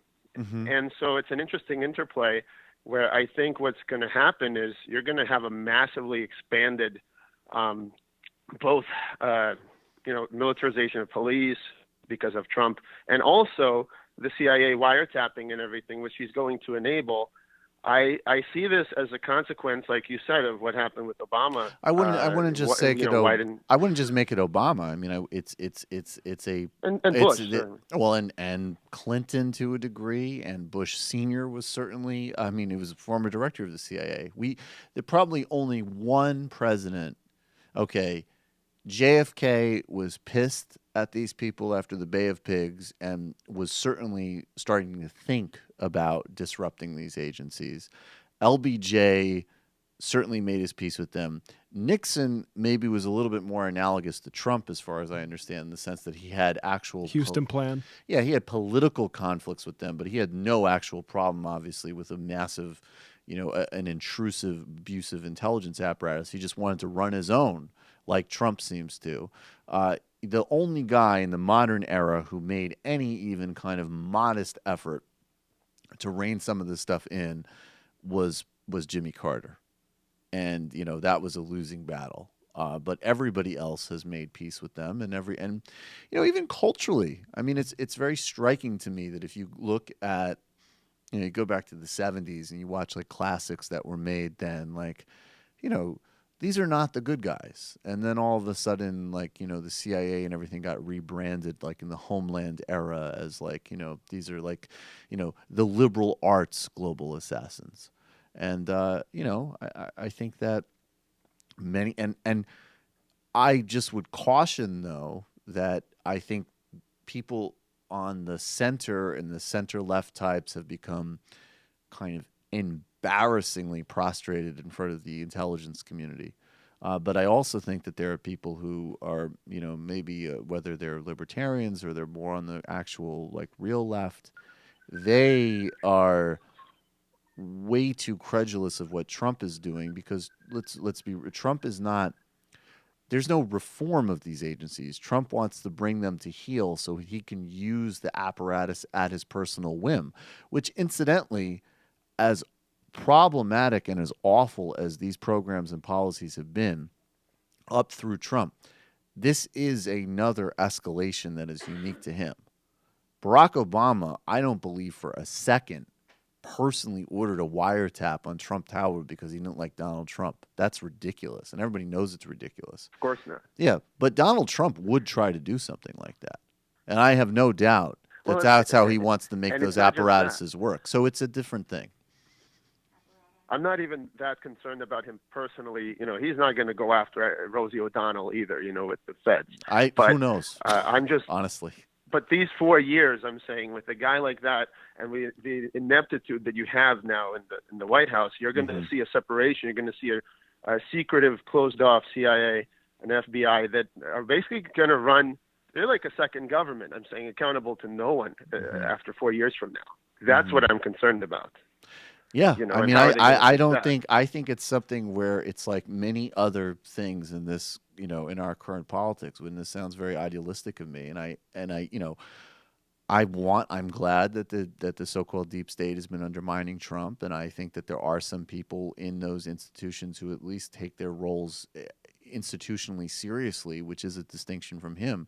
But the answer to all of these things is like, I mean, it's real civic engagement and it's real political reform. If you're banking on the CIA saving you from an American clown fascist authoritarian, well, then we're already past the point of all hope. But I appreciate the call, man. Thank you. Thanks, man. All right. Okay, let's do a little bit of sound. Let's start with Jason Chaffetz, who is a massive, gargantuan scumbag, truly extraordinarily terrible human being. But what he's doing here in his awfulness is he's actually giving you the straight dope on what the Republican plan is. 'Cause several years ago when Alan Grayson took to the floor of the House and he put up the sign, he said, here's the Republican alternative to Obamacare. Don't get sick. And if you get sick, die quickly. Everybody took out their smelling salts and their, and their pearls and everything else. And many of the kind of relentlessly mediocre hack pseudo-centrist pundits came out and said, oh, this is so uncivil and blah, blah, blah. But what nobody actually addressed was that what Alan Grayson was saying was essentially true. If you don't want everyone to have universal health care coverage, well, you are pretty much telling them to F off and die. And Jason Chaffetz is doing his version of the Marie Antoinette with a iPhone moment here on CNN last night. But access for lower income Americans doesn't equal coverage. Well, we're getting rid of the individual mandate. We're getting rid of those things that people said that they don't want. And you know what? Americans have choices, and they've got to make a choice. And so maybe rather than getting that new iPhone that they just love and they want to go spend hundreds of dollars on that, maybe they should invest in their own health care. They've got to make those decisions themselves. So, Okay, so Jason Chaffetz obviously is a disgusting, deplorable person. This is the Republican opinion, though. He is expressing perfectly the thoughts of all of these sociopaths. But let's break that down for a second. First of all, we know at this point, even though they're not treated and regulated this way because of the influence that the cell phone providers have, they're not treated like the way phones, your landline was treated, which is as like a utility. We know that phones now are utilities for people. They need to be used in order to hold many jobs. They're essential for, as an example, dealing with an abusive relationship. They're not luxury items. They're essential items. They're essential for your kids' performance in school with internet access and things like that. So that's number one. This isn't a luxury item, and the way he's positioning it like that is completely wrong, dishonest, and disingenuous. And the other thing is okay, you sign up for a plan at one of the major providers. You will have a monthly payment for your iPhone, which will be kind of folded into your bill, or maybe you'll get an iPhone at a radically reduced cost because you sign up for a 2-year indentured servitude contract. These contracts are unbelievable, what you sign with these companies. And then what you actually get in return is for a overpriced but relative to healthcare costs modest sum, you get full coverage by your cell phone provider, and it gives you everything that you signed up for. Unlike parasitic healthcare companies that are always trying to reduce the quality of coverage and the range of things that are covered and the amount of copays you get for vital services. And of course, with the type of healthcare plan that Jason Chaffetz is pushing, your HMO and healthcare providers will only become less accountable and only become worse in their coverage. So I guess by following his logic, people could pay for iPhone plans that didn't cover phone calls. What a dirtbag. What an absolute scumbag. Okay, let me read a few IMs. JWO official. Currently in Washington, D.C., there's a cyber summit for senior Army leaders with high-level government officials and civilian industry partners. Guest speaker for this afternoon is the CEO of Microsoft. The dude only does 3 speaking engagements a year, so he really chooses this engagement. The nuclear... nuclear. No, I get it. It's nuclear negroid. Okay. Michael, who's your favorite 90s bad boy artist? It's Mace, isn't it? It totally is. I knew it. It's definitely not Mace, but the thing I'll say about Mace, I mean, it's obviously Biggie, of course, but Mace is the door to the Ben Carson impression. Mace raps like Ben Carson speaks. Spinster. Whoa, Michael, you were inviting Jimmy Dore. Now you're inviting Michael Shure, who is Jimmy's arch nemesis, backstabbing Shillery. I didn't know. I thought that Sam was Jimmy's arch nemesis. I don't want to get involved. I didn't know that Michael Shure was Jimmy's arch nemesis. We didn't know this. I don't know. I spend far less time in these controversies than literally anyone. I think it's maybe a sign people are a bit too tied up in the personalities. Maybe a little bit. But that said, I did not know. Michael Shure, Jimmy Dore's arch nemesis. Joseph Ballin. I'm having the time of my life watching these Republicucks panic reading GOP Trump care. Yes, it's Obamacare, except slightly worse. I would say it's significantly worse. I think a lot of Trump voters are really starting to figure out that they're getting screwed over. Hopefully, instead of a free government, it gives you penalty fees to instead of a fee to the government, it gives you penalty fees to insurance companies. That's right. Both Shillery and Orange Hitler were going to continue the big pharma monopoly on our health care. Well, Shillery was going to push for a public option. Also, presidents that kill monopolies are really hard to come by. Yeah, exactly. When are people going to fucking realize that politicians' individual support for something doesn't matter in a system of massive concentrated financial capitalism? Now you're much more on target. A lot of truth in that. But let me tell you, that would still apply even if the guy who should be president was president. I mean, Bernie would be actually doing what Trump says he's doing and would be, as obviously a smart, sophisticated legislator, but he would be going to war against every single Washington cartel imaginable. And it may or may not work. It's really tough if you don't have the other seats filled. Yeah, exactly. I mean, that was actually his lesson when he was mayor of Burlington. He won his first term, couldn't do anything. The Republican and Democrats allied to block a reform agenda, so he needed to get a bunch of his own people on the city council. It'd be a lot harder if he was president. It's a conflict we're going to need to eventually have, though, of course. Why do you think health insurance companies aren't freaking out at the prospect of repealing Obamacare? Our politicians are corporate whores, big insurance, and pharma lobbyists. Because they don't have much of a stake in those individual marketplaces. And as you say, this will just shovel them even more money. Heath, not Keith. Folks, your show has gotten me through a year and a half of interminable 10-hour shifts in a data factory. Oh. I'm a few days shy of 2 years sober and up for a big promotion. You get a shofar, sir. From data technician to director of strategic communication. That's awesome.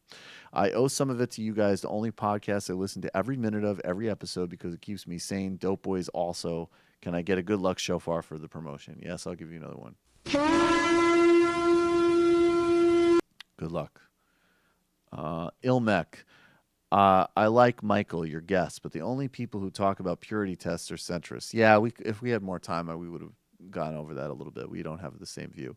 The people don't want purity. We just don't want bitch-assness no longer who want to get stepped on for the party. Why is that so hard to get? I think Michael actually gets it. I think he's talking about something a little different. I think he's talking a little bit more of like the kind of Bernie or bust stuff. Bravo-matic, does Chaffetz imagine that we buy new phones every month or that the insurance is $80 a month? Must be the other, right? Yeah, exactly. Must be one or the other, right? Yeah, exactly. What a fucking scumbag. Yeah, the cost of an iPhone versus the cost that people go into medical debt in this country, that's just ridiculous. Okay, let's get to Bob Beckel. I was so thrilled when I found that Bob Beckel was back on the 5. He is a gift to the nation. And this is hard because Bob Beckel is obviously always a great source of comedic delight. But in this clip, he's actually kind of making sense. And he not only is making sense, he actually said it in a great way. He said a very headline-grabbing way. So we're going to start with the relentlessly unfunny Greg Gutfeld, who only as a conservative, only conservatives can get a job. Think he's funny. Like actually To or laugh unintentionally? at. No. Okay, at, not with. His Fair attempts enough. at humor are funny. At, not with, fine. It's a gigantic joke. It's hilarious. I mean, it is only in conservative world can you be like, hey, I'm a humorous political commentator. I do it professionally. Are you funny? No. Do you know anything about politics? Absolutely not. It is definitely a very unique beast of the conservative of the conservative welfare state. So this is Greg Gutfeld doing his unfunny and stupid best, basically talking about how he gets why President Trump went on that insane, demented Twitter rampage the other day, because he's frustrated. And who amongst us has not sent deranged tweets when we're frustrated? And then Beckel kind of looks him over and is just like, yeah, this guy's crazy. Anyway, let's just take a look. Sessions' recusal ruined that moment. He was mad at his staff, so he did this tweet, and I don't think he recognized how big the tweet was going to land. I hand it over now to you, Bob, who are ready to bite my head off. No. First of all, I want to apologize. My shirt doesn't fit. That's what they told me. Good luck. Doesn't matter. Hello, Prince Albert. The chances of this being clarity on this are about the chance of me being in the Boston Marathon. I was in the third FISA court in 1978. It was formed after the takeover of the Iranians were moving to take over our embassy. And the idea that you can get thousands of these things done is just total and complete bull. What thing? What do you mean? Wait, Bob, what do you mean? No, Bob, last year there were don't do it to yourself. 1,589 requests. Don't do it to yourself. 1,588 were accepted. That One was guy turned down. don't do it to yourself. One was turned down, Bob. Listen, Out of 1,589. Eric, let me explain something to you. In order to get a FISA judge to agree to a wiretap of a U.S. citizen requires proof, very strong proof of a felony or treason. Now, that means that Trump wants to get up for that. Now, wait a second. Let me finish. The numbers don't bear that out. Listen, why don't you get your pom-poms and go and cheer for this guy? Thousands of FISA court accepted. They give them out like that. If the NSA or the FBI or both come and say, we have probable cause. This is not for the Beckel Almanac. I've been in a FISA court. I know what goes on, and you don't, and that's wrong. So, are you questioning the numbers? Yes, I question. And you know what? Here's the other thing. Very simple. There's a list of who got a FISA charge and who didn't. And a FISA judge can look into it and be asked to look into it, and they will find out, and there will be no Trump name on it. This guy is now almost to the point, and I have a very strong suggestion as an American. I think that he ought not have control over the nuclear codes. It ought to have Pence, him, and the Secretary of Defense, because this guy is starting to lose it. Okay, couple of things. There's one substantive. FISA requests are often approved almost always by the FISA court. So the guy who did get cucked by Bob Beckel was actually right about that.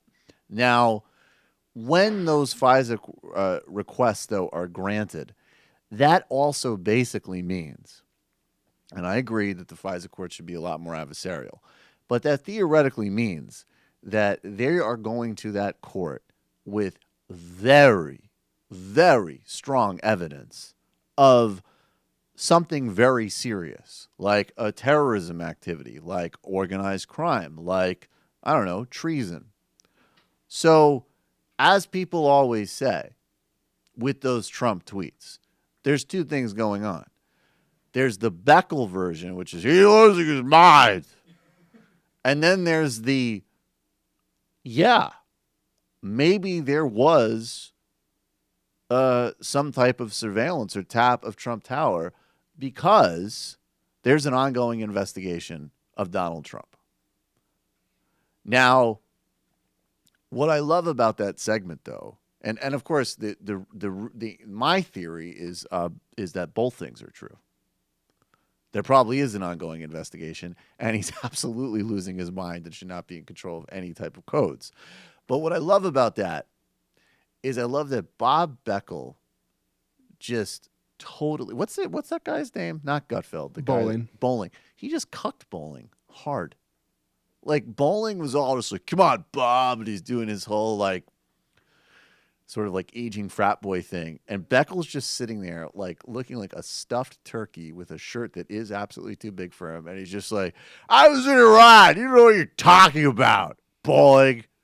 Go ahead, put on a cheerleader outfit. Also, I'm imagining... And he's flirting with what's her Guilfoyle. face. Oh, man. But Bob Beckel... He's the best. You know, I'm not sure. I wasn't on a FISA court like Beckel was, but I imagine the sort of burden of proof is a bit different when it comes to Donald Trump's presidential campaign versus just some like radicalized teenager. Oh, absolutely. In Yemen. Oh, absolutely. No doubt. That would mean that there was actual evidence. So It wouldn't even if mean like, Beckel's hey, I wrong- want to throw a tap on some Arab kid. Go ahead. Even if Beckel's wrong, like if all 1,500 of those requests were made against like the president or a campaign, they probably wouldn't have been rubber stamped as to the extent they were. Right. That's a good point. All right, let's take another call. You're calling from a 408 area code. Who are you? Where are you calling from?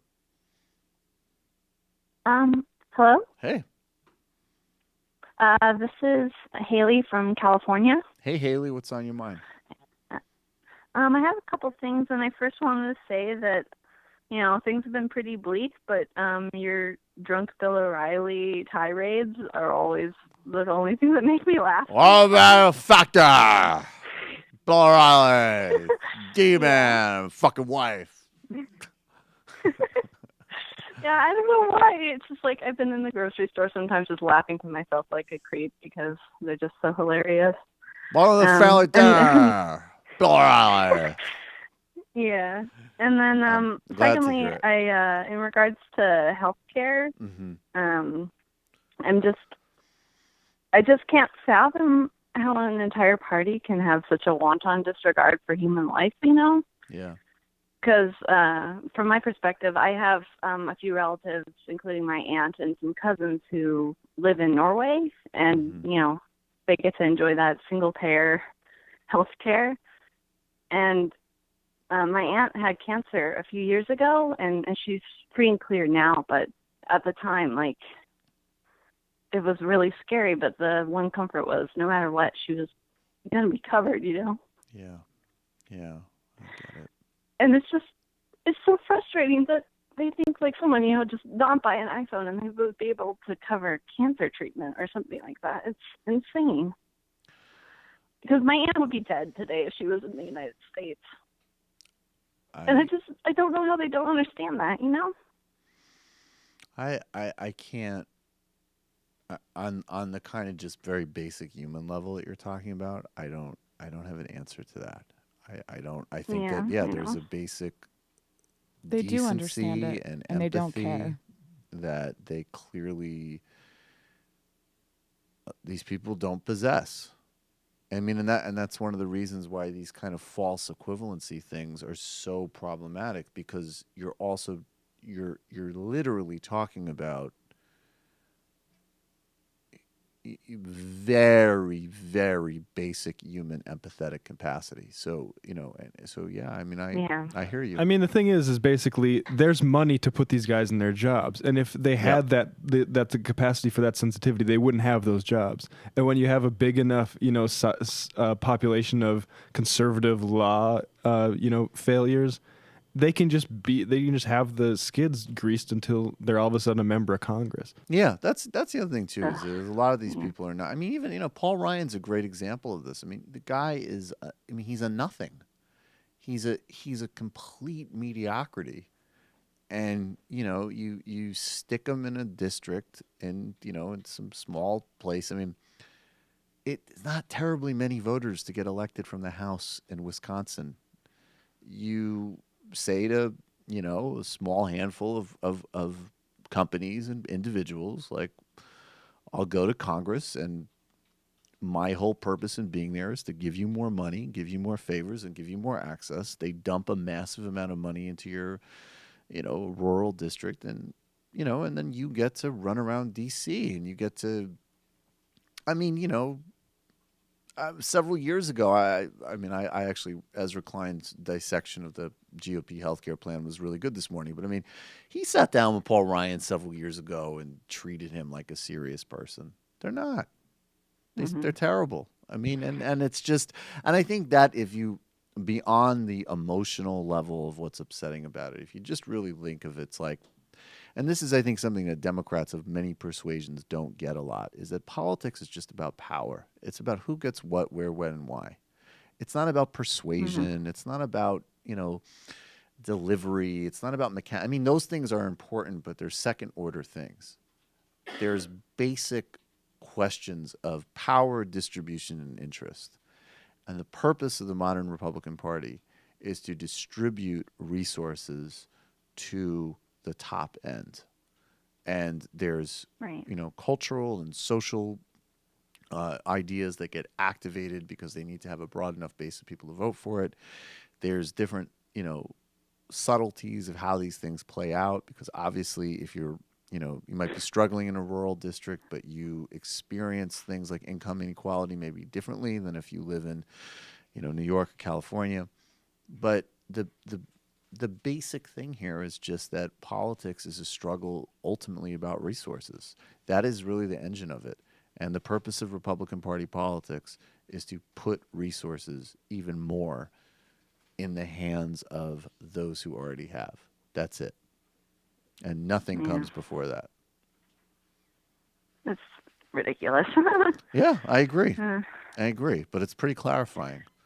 Yeah. Well, thanks for everything. I learned a lot from your guys' show, and I really appreciate it.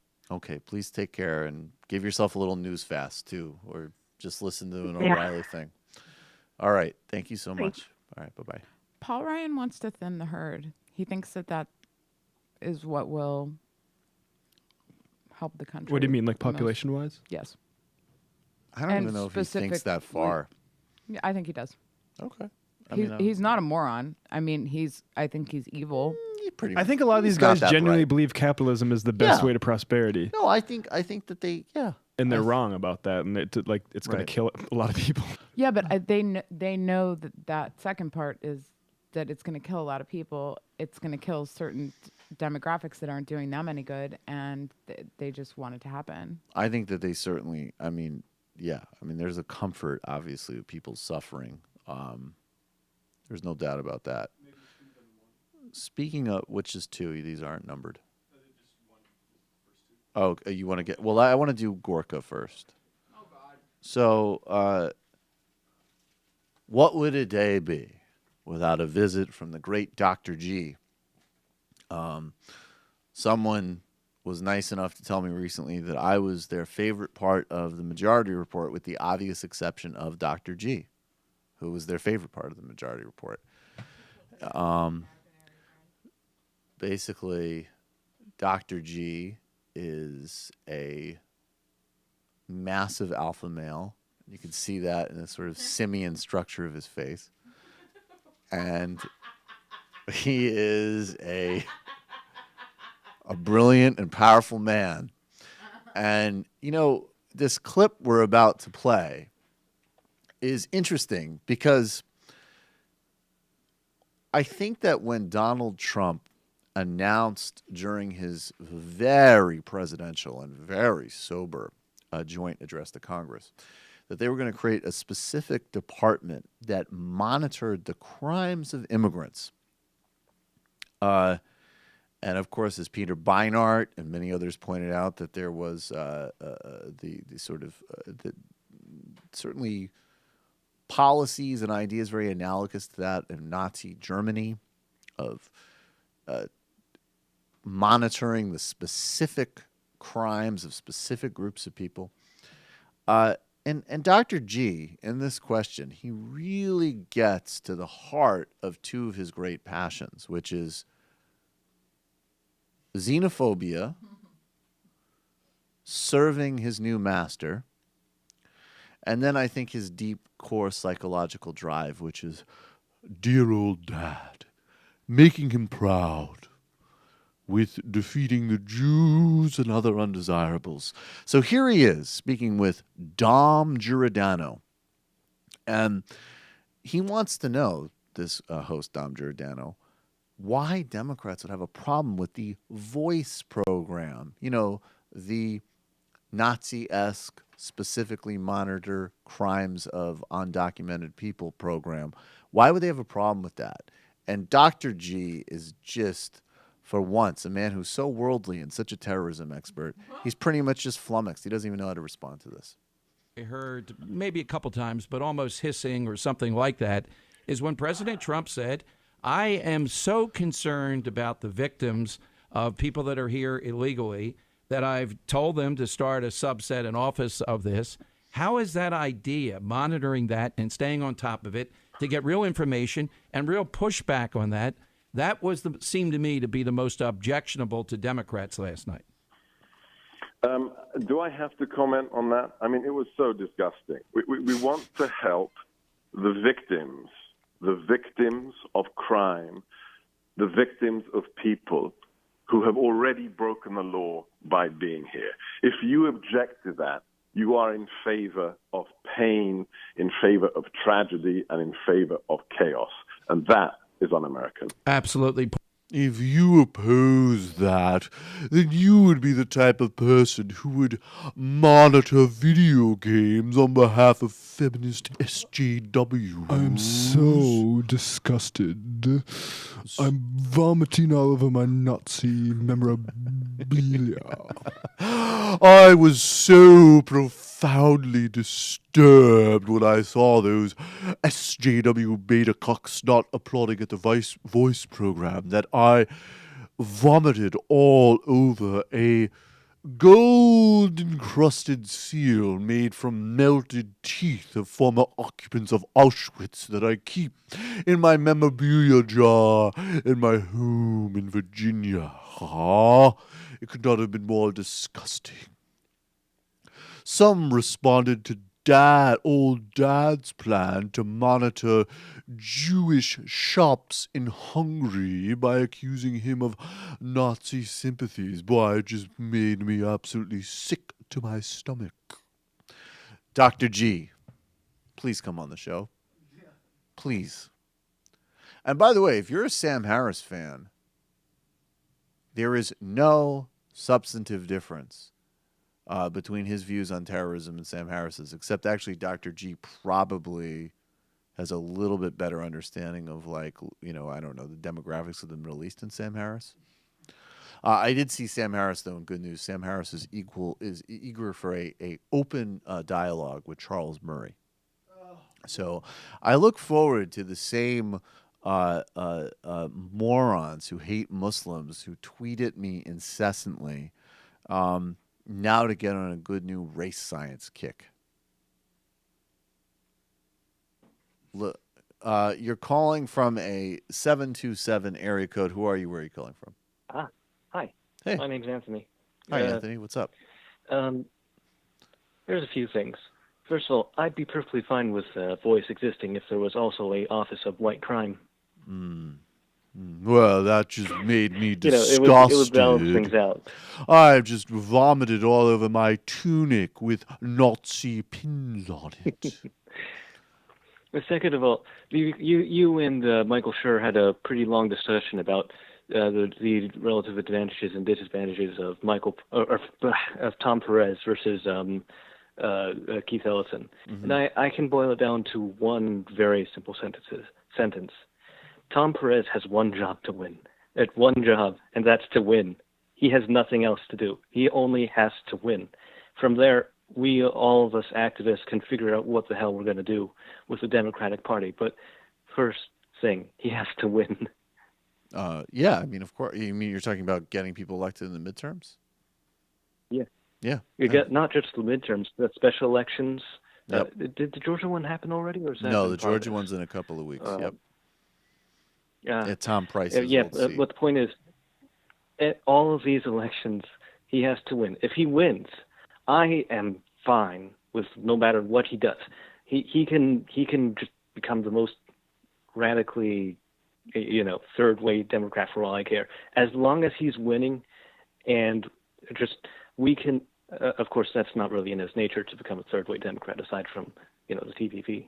But the point is that as long as he wins, us activists can sort out the party afterwards. We can all, unlike the Republican Party, who they have to listen to their donors and their Republican base.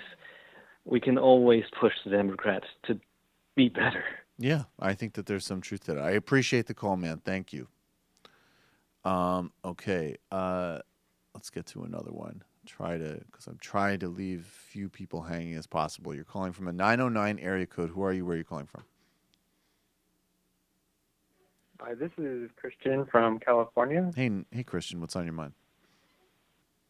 So, long story short, I started listening to your show in the 2016 election because I could vote for the first time. Mm-hmm. And so, one thing I've noticed that you guys often talk about is, the controversy surrounding intelligence and to become a more aware person. I wonder if you have like specific articles or books that discuss the problems with intelligence and how. What do you mean? Like, do you mean like the intelligence community, like CIA, FBI? Is that what you're talking about?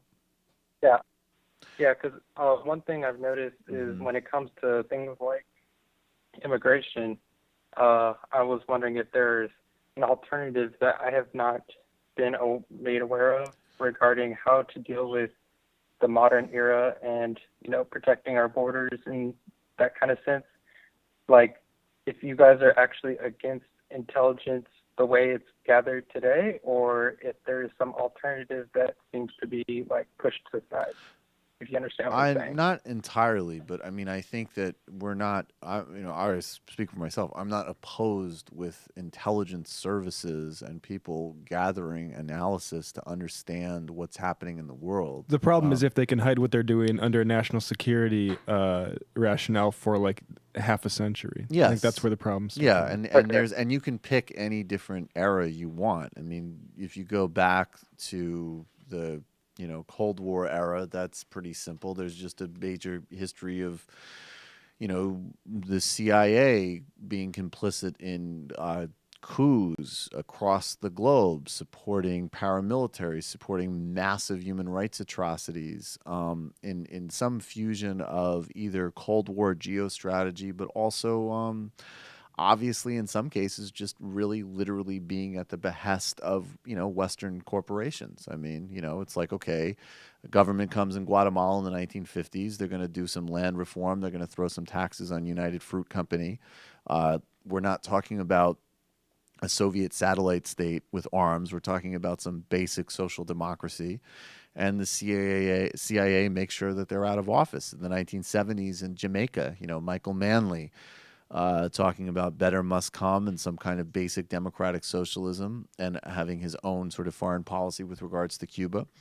The CIA, flooded the island with weapons, backed gangs affiliated with Edward Seaga, the coup in Chile, all of that. And then if you go to the sort of modern environment, the growth of the paramilitary state, kill lists, torture programs, companies like Blackwater and the sort of privatization of intelligence. You can go into any of these doors and find a lot of human rights abuses, find a lot of secrecy, and find a lot of also just, programs that even operationally don't end up paying dividends for U.S. security, even if you're looking at it in that sort of narrow way. So I would just pick what era you're interested in, what focus you want to look at, and just start reading from there. But thanks for the call, man. Appreciate it. Yeah, thank you. Yep. Okay, let us get to Mika. Poor Mika. So this is, we'll start with, did Peter Alexander was talking with Mika? Yeah, but she's not in much of the. Okay. Let's do this Peter Alexander clip first, really briefly. So this actually just speaks for itself because there's literally a graphic in this that debunks it. And I don't know the utility of debunking these people because it completely doesn't matter. All that matters is narrative, and sort of facts and hypocrisy calling out is totally irrelevant in modern politics with these people. But that said, Donald Trump tweeted out that 122 vicious prisoners released by Obama administration from Gitmo have returned to the battlefield. Just another terrible decision! ! God, the guy is such a drama queen. And here he is talking with Mika, is talking with Peter Alexander, who I believe is an MSNBC reporter this morning, about the tweet. And there is a graphic, so you're going to need to subscribe to our YouTube channel, but also briefly describe it, that puts that 122 number in context. NBC News national correspondent Peter Alexander joins us again from the White House, fact-checking that tweet. Peter, what did you find out? Hey, Mika, good morning to you. So the claim from President Trump is that 122 vicious prisoners were released under the Obama administration. We went to the computer simply and went to the Director of National Intelligence's latest report that was recently released, and we found that, in fact, 122 detainees, as the military prefers to refer to them, have been released from Guantanamo Bay. But here's what's notable. 113 of them, in fact, were released by President Bush under his administration. Just 9 of them were released by President Obama. So there is your fact check. The president was right, 122. He was way off in suggesting that those were released under President Obama, not President Bush. Okay, so a couple of things there. Mika's face is actually pretty priceless. Although it's like, Mika, what world are you living in that shocks you? But at any rate, couple of things there. Number one, it shows once again that President Obama's Gitmo legacy was actually terrible, but only for the opposite reason of what Trump was putting out there, which is that he was not able to shut down Gitmo, and there's still a lot of people there that should not be there. The other thing that's very revealing from a terrorism and security perspective is that when you look at the military wanting to call them detainees and not vicious, bad, horrible, super jumbo terrorists, you can see a PC culture undermining the war on terrorism. In and that the is military, actually of all places. In the military. I think what happens is that you had These a bunch PC of soldiers. They're PC soldiers. They're soldiers who are like, hey, man, before we deploy to Afghanistan, I want to be really clear that you are using the proper gender pronoun. A lot of people think it's funny to make fun of Iraqi culture. I think it's totally inappropriate. I will go into people's homes execution style and kill every single person that's breathing there, according to orders from General Mattis that we deployed in Fallujah. But you made a joke about camels. I think you ought to check your privilege a little bit there, man. And frankly, I mean, vicious? Well, maybe according to their value system, we're the ones that are vicious. Maybe you should be a little bit more thoughtful. So here's Mika. And let's remember, Morning Joe and Mika, nobody or few people were more helpful to Donald Trump when he was first running for president. He could call into the show. He could rant and rave. There was the tape that we won't replay again because we actually think we've already replayed it at least once, maybe even twice, of Trump kibitzing with Mika and Joe in between a segment. Yeah, the hot mic searching. The hot mic. They're hanging out with each other. Everything is great. So I really, and then there's the second part, which is that if you saw Donald Trump as anything other than a racist, clown, fascist buffoon, then you either are a active fan of racist, clown, fascist buffoons, and that's what you actually want in a president, like Paul Ryan or Steve Bannon or the Republican base. But if you looked at him and you were just like, I don't know, maybe this guy will be sort of different. Who knows? You're a complete idiot. So Morning Joe is a major fail son by both of those two metrics. But now Mika, after helping promote Donald Trump, now she all of a sudden is, I don't know, this should have been completely obvious from day one, but whatever, I guess, better late than never. It's not that sudden. Well, this level of certitude is sudden from Mika Brzezinski. But let's watch Mika. She has finally had it with Donald Trump, and she actually does look pretty rattled. Here we go. We have just a minute left. I want to get final thoughts from everybody. Joe, I will start with you. Final thoughts this morning. Well, I mean, I think you said it best when you said we're all scared. Obviously, I think we reached a new low this weekend. Yeah. What about you? I had hope and an open mind, and I have lost hope completely, and my mind is closed. This presidency is fake and failed. Mark Halperin, your thoughts? Yeah. I just can't get over the still had hope section. If you had It's hope, rhetorical. Yeah, it's rhetorical. But I mean, even just this game of pretending that Donald Trump could be anything other than what he is it's actually just really irresponsible. And, you know, these two with a prestigious perch and a sort of aura of kind of jocular seriousness helped make Donald Trump in those establishment circles to some degree something other than what he obviously is, which is a mentally unstable racist with authoritarian leanings. I mean, that's it. There's nothing complicated here.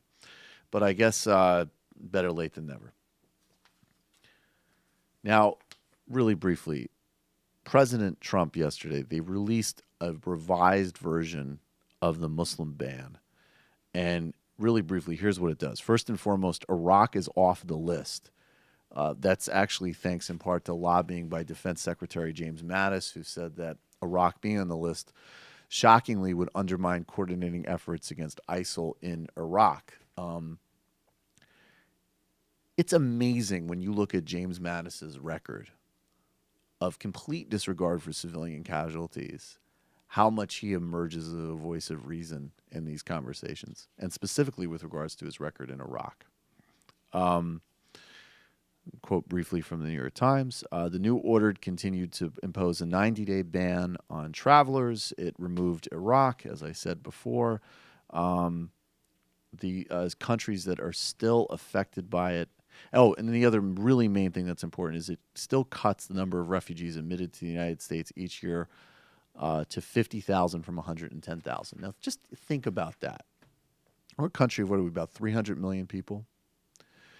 We play a massive role and have played a significant role in the destabilization and crises that have led to refugee crises across the globe and specifically in these countries. I mean, now Iraq is off the list, but certainly also Syria, Somalia, Yemen, to some degree, and then Iran is on the list, which is just, pure traditional political nonsense about Iran.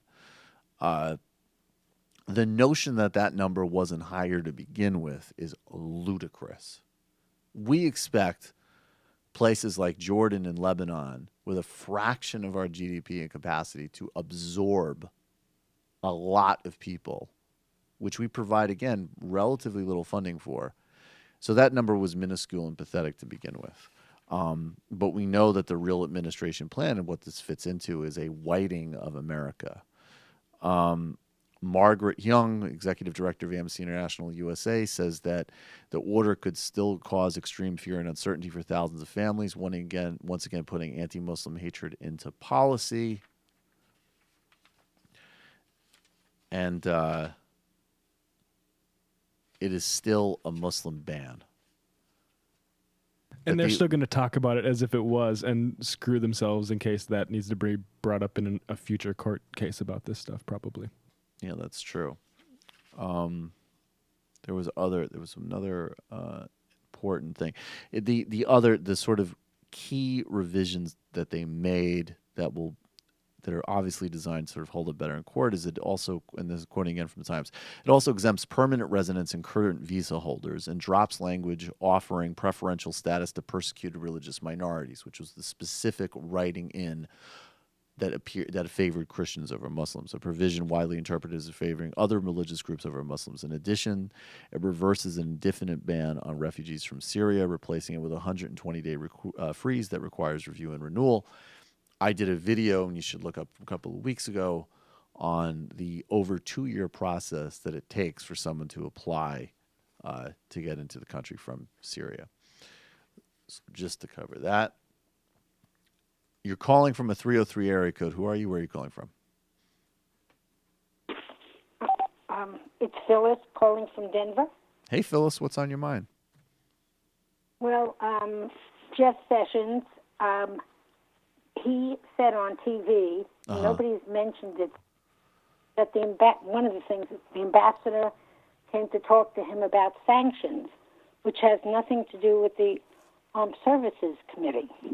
No, So it could have to do with the Armed Services Committee because sanctions would be in relation to Ukraine and Crimea, so that could work. Yeah, he said the ambassador was complaining. Yeah. After he said it, nobody ever said anything about it. And the other thing that I wanted to talk about was the ACA. Mm-hmm. 20 years ago, I had like a brain tumor and my kidney removed, and I was self-employed. Mm-hmm. So I had no chance really to go back to work. I had to go on disability. Right. Because if I went to work and I couldn't do it, then because I was self-employed, I wasn't making enough to be self-employed. If you're not making enough to be self-employed, Right. then they take away your insurance. Right. Even if you can pay the premiums, that Right. doesn't matter. Right. So I had to go on disability. I was lucky. I got disability. I was getting maintenance, alimony maintenance. But I couldn't go back. For 20 years, I could have worked, but I couldn't work because I couldn't take the chance. The brain tumor did not come back, which was good. Right. But then they have that stupid Advantage plan. Mm-hmm. I was on that. And then I got breast cancer. And the chemo and the radiation, my pocket, you pay 20%. 20% of that, of just medication, was $10,000. Jesus Christ. And luckily, I found out when I turned 65 that I could switch over to a supplemental plan, which is high premiums, but they cover everything, and you can pick your own doctor. Right. But, usually you can't get out, if you've had an illness, you can't get out of that Advantage plan. The only way I got out of it was when I turned 65.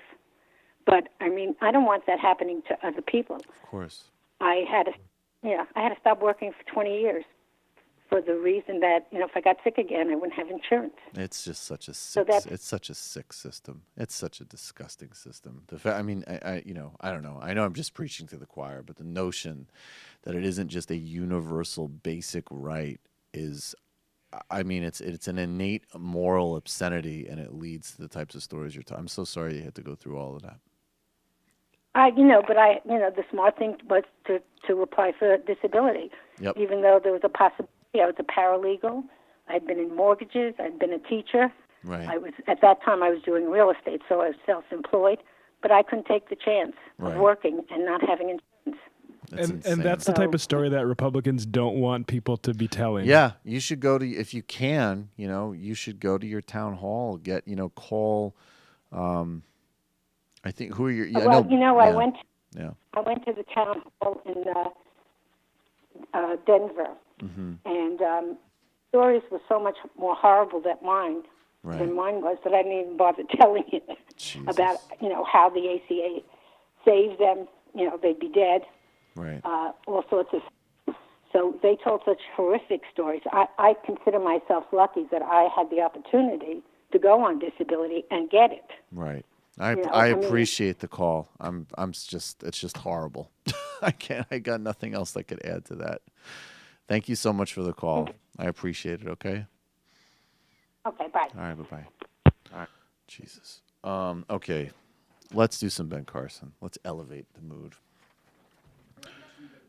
That was sorry. I think we will start with 2. So, Ben Carson, we were just asking yesterday.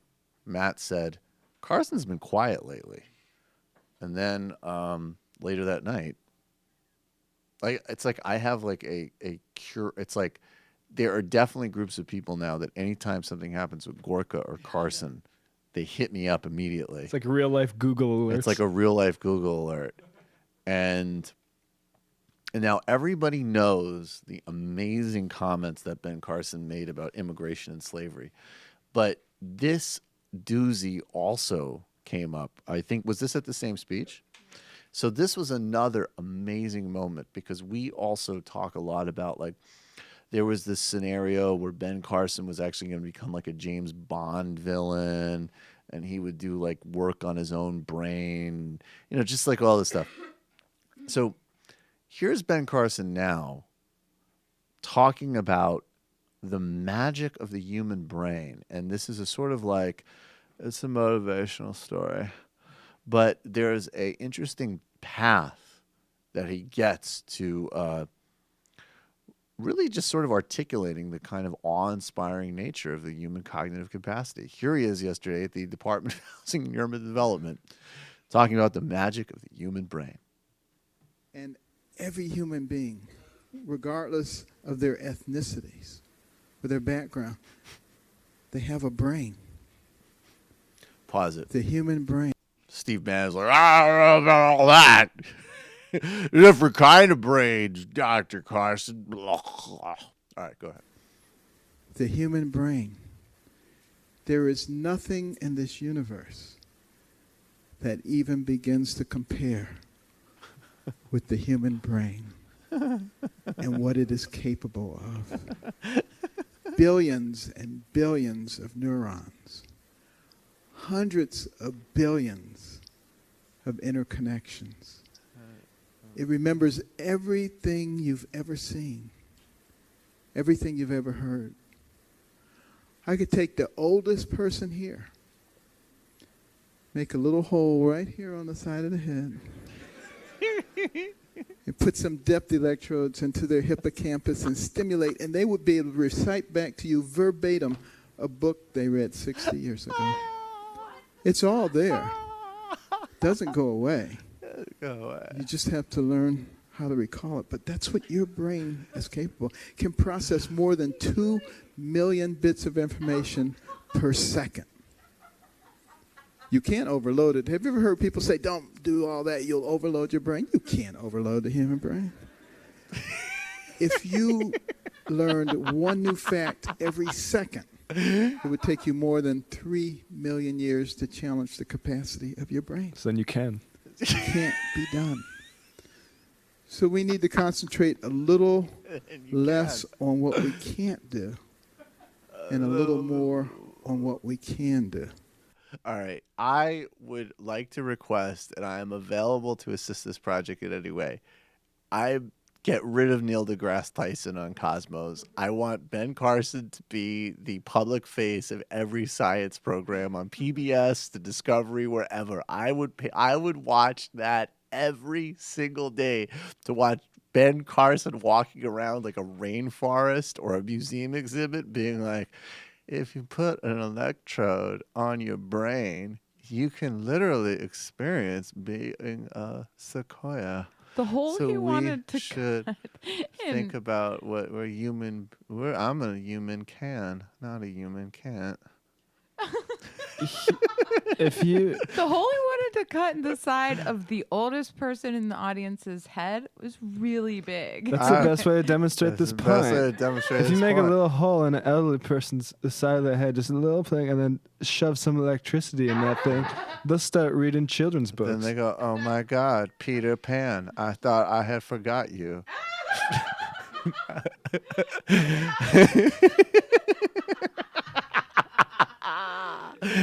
Ladies and gentlemen, the head of Housing and Urban Development. And of course, that wasn't the main takeaway of this very important speech. There was another great moment. I just love it, though. I could just say, Neil deGrasse Tyson, fuck that guy. He's boring. He never says anything. If you put helium up an elephant's trunk, it'll float across water. Yeah, how about that?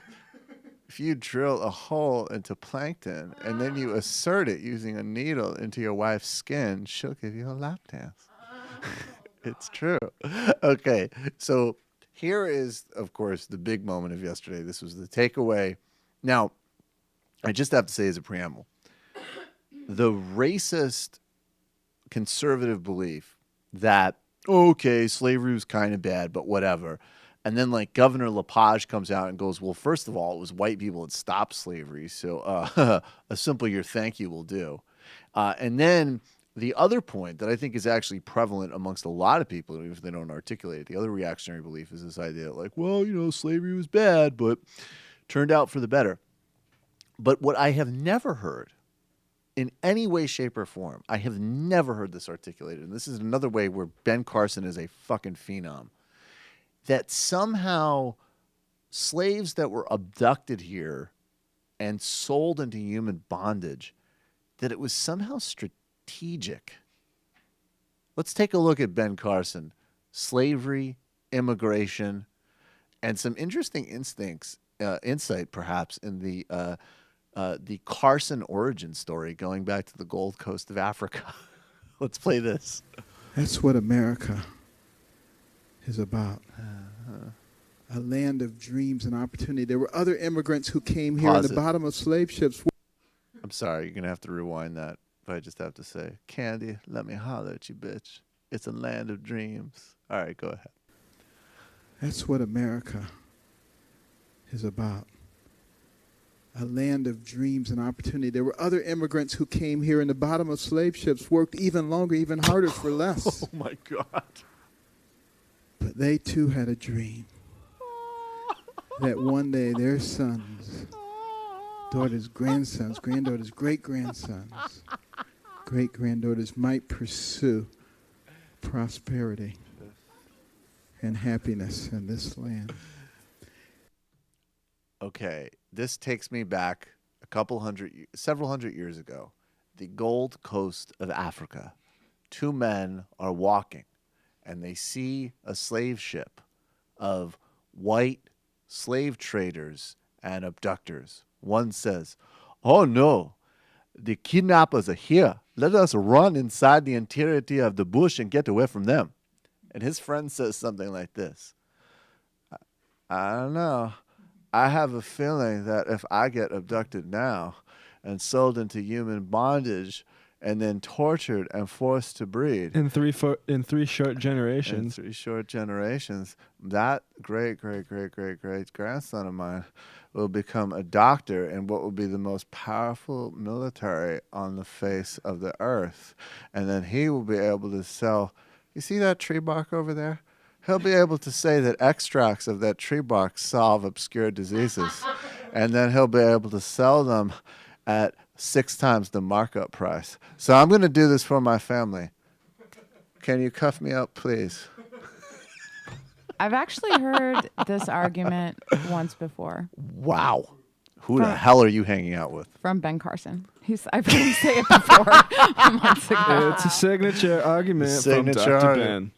It's like, could you imagine, like, the people, like, just everybody else, like, what is the matter with him? It's patent medicine, baby. This patent medicine. No, I can't imagine the audiences at any of these things, and it remains to be seen, but he does seem like the most harmless. There are abductors in the cove. We must move to a safer position. I don't know about all that. I see a lot of money-making opportunities for my great-great-great-great-grandson. If he thinks that slaves were in a position to pull themselves up by the bootstraps, they what literally exactly is he going They're to bootstraps. do with people that need housing services? Well, you know what's funny is that Pharaoh was the first one who proposed public housing. Pharaoh wasn't a good guy, but Abraham, he said, what if you use that beautiful brain power that you have to build your own house? So it's a little time we don't really talk about building our own houses anymore. I was talking to a guy on the subway the other day, and he said, maybe my great-great-great-great-grandkids will have a house to live in. And I'm like, that's what I'm trying to do as head of HUD. Yeah, he said that, and it was great. And it was because he said, but if I get evicted now, live on the street and get frostbite, then maybe in 7 generations, my great-grandson will own a mansion in Beverly Hills. Isn't that beautiful? Isn't that really the point? I think I would like someone to animate Ben Carson great-great-grandfather, and it would just always end with like, and just like the other people, like whatever guys he's with, like just running away from him. Like, I don't know. I think America's going to have a big something we call GDP. Oh my God. Jewish superhero. 6 pages or 10% of the Republicare is dedicated to determining lottery winners' eligibility for Medicaid. What Huge a joke. problem. Big problem. Michael Brooks' future wife. Michael, does right-wing Mandela agree with Ben Carson's assessment of slave being immigrants? I need them to hash it out. I mean, Jesus Christ, even by my standards, what a fucking lunatic that guy is. I've noticed that. I mean, yeah, even people that are loath to say like straight up somebody's just completely gone are finally at least admitting it with him. Dentist Miller, Andy Kindler is like a Viet Cong in a yarmulke. Andy Kindler is like a Viet Cong in a yarmulke ambushing the D-man on a desolate rice paddy. That is the Majority Report. It's sad, babe. E. Greg. Okay, E. Greg, this is a good point, but you got on the call. Love the show. Eric MN. Love the show. Can I get a birthday shofar? There you go. Okay, 2 quick phone calls. Okay, you're calling from an 847 area code. Who are you? Where are you calling from? It's Dr. G, Michael. Oh, indeed. Hello. Hello. I received my PhD from the Hungarian Jetties Chef Training School, where I deducted that Muslims are bad from reading excerpts of the Quran. From Trump University. What's on your mind, dude? Anyways. Yeah. So my mom is actually in the healthcare system, or she works for Blue Cross, and she even thinks the modern day healthcare system is her words, fucking insane. Yeah, of course. She has firsthand experience with working with things like high risk pools, and she looked at the Republican bill yesterday, and she thought it was going to absolutely destroy not only like just the people who are in need of health care, but actually the people who voted for Trump. Sure. And the thing is, even people in the healthcare industry think we should switch to a single payer healthcare service because they don't think it's a sustainable model. Yeah, of like course my not. mom said, Yeah. probably we only have about 20, maybe 30 years left of actually using this sort of private healthcare model. I guess my question is, do you think there are these Trump voters who are actually aware that they voted against their own interests and voted to essentially cut their own health care off? Well, I mean, yeah, there's definitely some people who are doing that. That's why you see the tweets like, "Hey, Donald, this isn't what I wanted." I mean, as I say, I think there is no doubt that if you were a Trump voter, and that already means obviously if you're a Trump voter, then you have, you're taking some things that he says somewhat seriously for whatever reason. If you were just looking to the message that he conveyed during the campaign, and he was all over the place, as he always is, obviously, and he clearly has no idea where he's talking about. But the most rational explanation you could take from what he was saying was that he wanted to basically just make Obamacare more affordable. Or honestly, at some points, maybe even wanted like a national health care program. So I think that there are some people that are definitely going to be upset. And there's obviously a lot of people that are benefiting from Obamacare and didn't realize they were benefiting from it. Yes, that constituency does exist, no doubt. All right, sweet. Thanks for the call. Yeah, appreciate it, man. Take care. Let's see. 330. You're calling from a 330 area code. Who are you? Where are you calling from? This is Richard calling from Ohio again. How are you? I am pretty good, man. What's going on? Well, listen, I just wanted to touch base with you because I heard you guys saying earlier after a couple of healthcare calls that you couldn't understand people who would, not actually want to help, support healthcare for all. And well, I can understand honestly, that. I find that a little hard to believe. I can understand Because it. It's I know lots of people like that. Okay. Yeah, sure. I mean, there are, at least in the circles in which I used to run, it was common sentiment that capitalism works best. Mm-hmm. And therefore, and because everybody has the same opportunity to do well under the capitalistic system, that means that anybody who isn't doing well, anybody who's too poor to be able to afford a doctor, doesn't deserve to do well and doesn't deserve to have decent health care. Right. So what I'm saying is that there are two. What I'm saying, yeah, it's totally social Darwinism. So what I'm saying is that from the perspective that Haley was calling in about, if you have that belief, even if that's your worldview, you're still having an incredible lack of basic emotion, basic empathy and moral development. And then secondly, if you actually think that, then you're an idiot and you have no idea what you're talking about. And more likely than not someone who's a winner. You know, I mean, what's funny is that there are a couple of people like a Peter Thiel who really does have that worldview. And he's one of the only people that at least, I mean, and it's really disgusting and morally bankrupt, but he at least is like a winner in that system. What's amazing is people who are, you know, they're a split step away from their own financial catastrophe, and they're buying into this, and they're actually not even winners in this system, and so they're really just suckers, and it's sad and pathetic. But we got to keep it moving, man. I mean, did you have another quick point? I would argue one other thing, though. Well, which is that I think a lot of these folks are free market fundamentalists. Yeah, ultimately. I think that's true. I mean, and that's what I think some people just don't seem to get, that it's an article of faith, just like a crap religion. Yeah, that I agree. The free market is the best, and you can't, you know.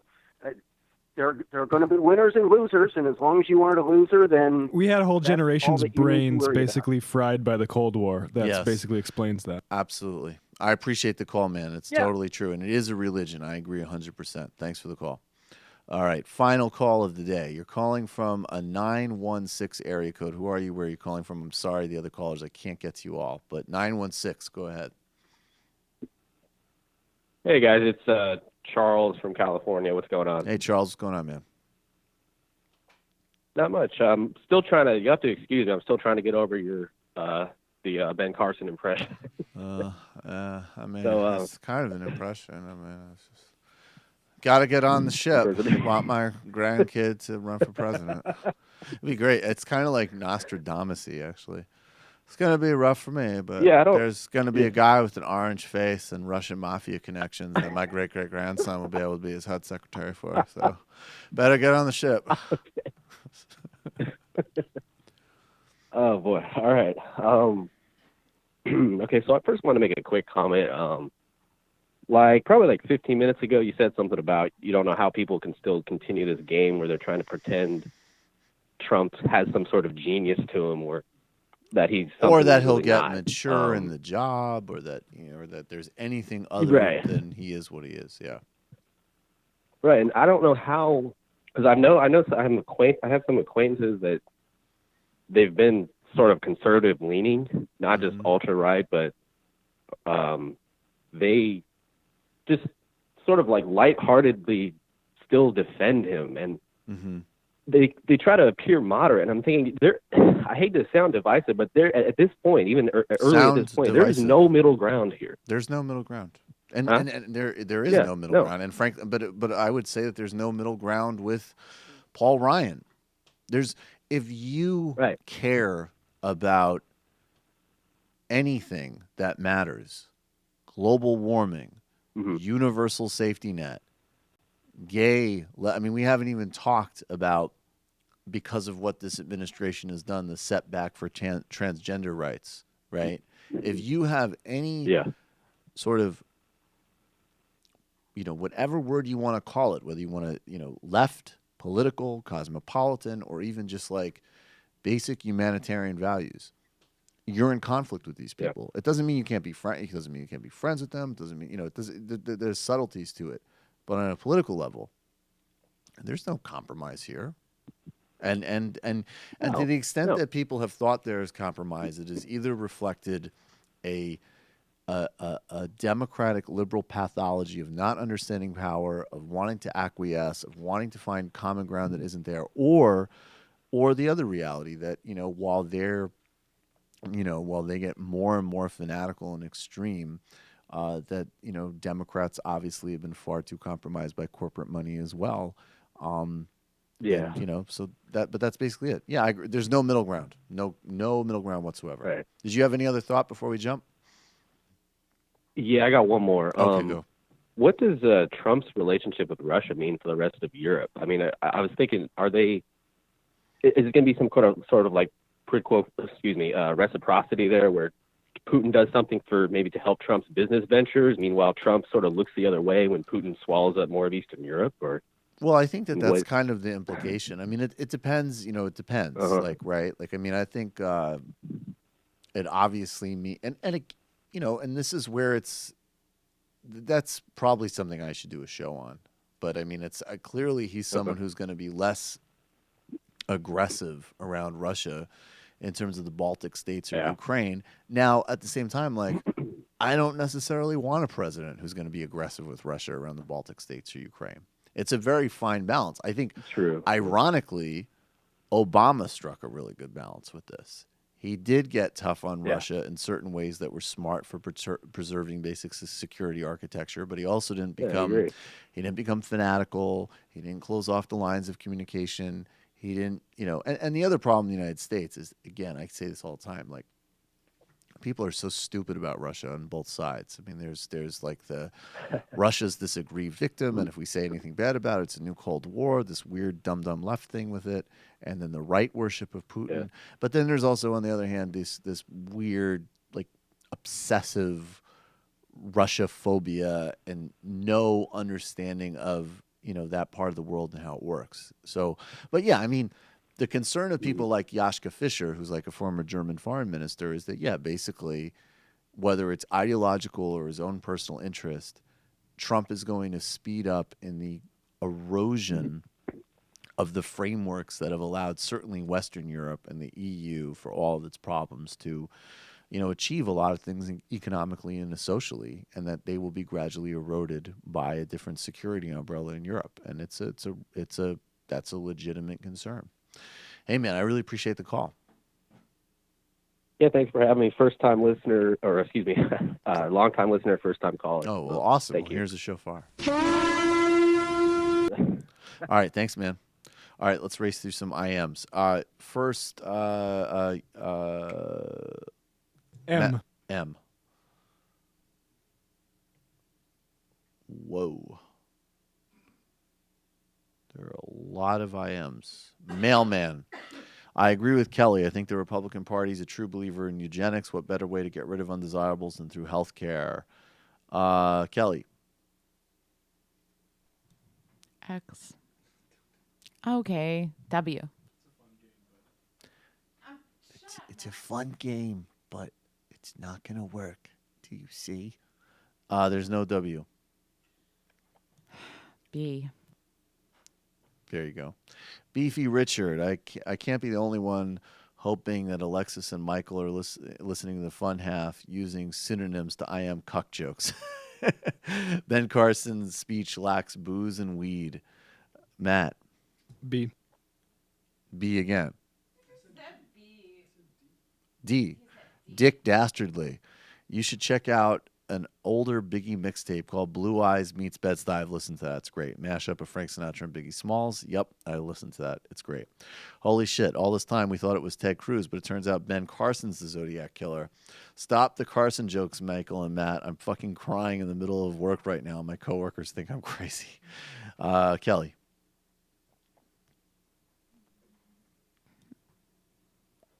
L. Let's find the letter L. Larry Guilfoyle. The Republican health plan is called the AHCA because that's what happens when assholes replace the affordable part of the ACA.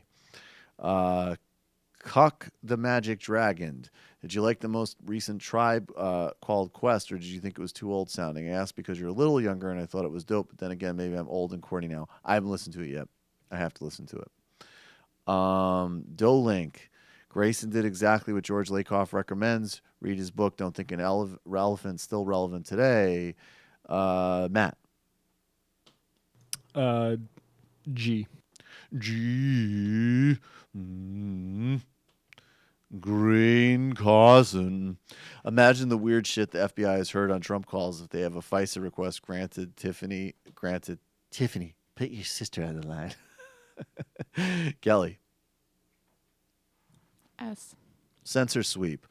Ted Carson is patiently giving a TED talk in an insane asylum to teddy bears. Censor sweep? Yes. Sam, I am. Yo, Michael, I'm a Sam Harris fan, and he was right. If the liberals can't admit the reality of radical Islam, then the fascists will be the ones doing it. The Trumps, the Le Pens, and Britain first of the world who will say radical Islam. This is the one reason why Trump won. Obama couldn't bring himself to even admit ISIS is Islamic or say the words radical Islam. I hope you're joking. Christo, new seasons of Americans begins tonight, and it's getting great advanced reviews in light of recent Russia storyline. It'd be entertaining to see how it dovetails with real life. The Americans is a great game, is a great show. Bullprog, the new WikiLeaks dump is pretty lackluster. It'll be different if they gave hard evidence of specific individuals in these programs. That's Right. true. This is just more one-sided optics BS. I agree. As if the FSB doesn't do the same thing. Of course they do. As CIA should now release everything against Trump obtained through these methods now that they're public. I agree. Anyone blown away by these revolutions was extremely naive to begin with. I agree. Bertel Mecht. I am a cuck, but so is this entire Democratic Party. So I have company at least. At every point, the actual non-incremental economic reform, a robust third party exists at the margins, pulling one of the two major parties to the left. I think that I am very supportive of socialist alternative parties winning at the local level. And if they could actually legitimately run on a fusion and a congressional line, I'm down. Work locally to unseat and primary bad Democrats. Run explicitly as a socialist or a Bernie-crat, and doing so, I agree. Keep doing this until either Democrats sort themselves out or die out. Spacco. Who benefits from repeal and replace? Look at who Trump met last week. Health insurance execs. They were happy. They are the real constituents of Trump. Get Wendell Potteron, definitely. Who works out of Trump Tower besides Trump? Think of the people he talks to. Manafort and does a lot of contacts with the Russians. And the final I am of the day.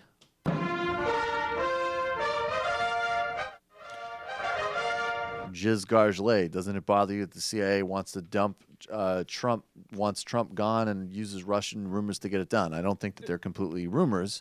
And I mean, we're basically doing the fascist work for them and accepting the quote-unquote Russia bad frame. No, I don't buy it. Sorry, it's total nonsense. Even if it's just inexplicably to weaken Trump. Russia's complex. I've said it a million times. It is bad. It's also a self-interested actor. We need a rational policy, and there almost definitely is some type of weird connection with Trump. I have no problem with them using it to undermine him, and I don't trust them either. We can do all of these things simultaneously. We're back live tomorrow. Thanks, everybody. It might take all the strength I got to get to where I want, but I know somehow I'm gonna get there. I wasn't looking when I just got caught between the truth and the lie bar, but finding out won't make me feel any better. Yeah, I know the clock is ticking, but the meds are gonna kick in, and my pilot light shining bright. I get somewhere the choice was made, for the option where you don't get paid, for the road that bends before it finally breaks you. I guess somehow I lost my drive.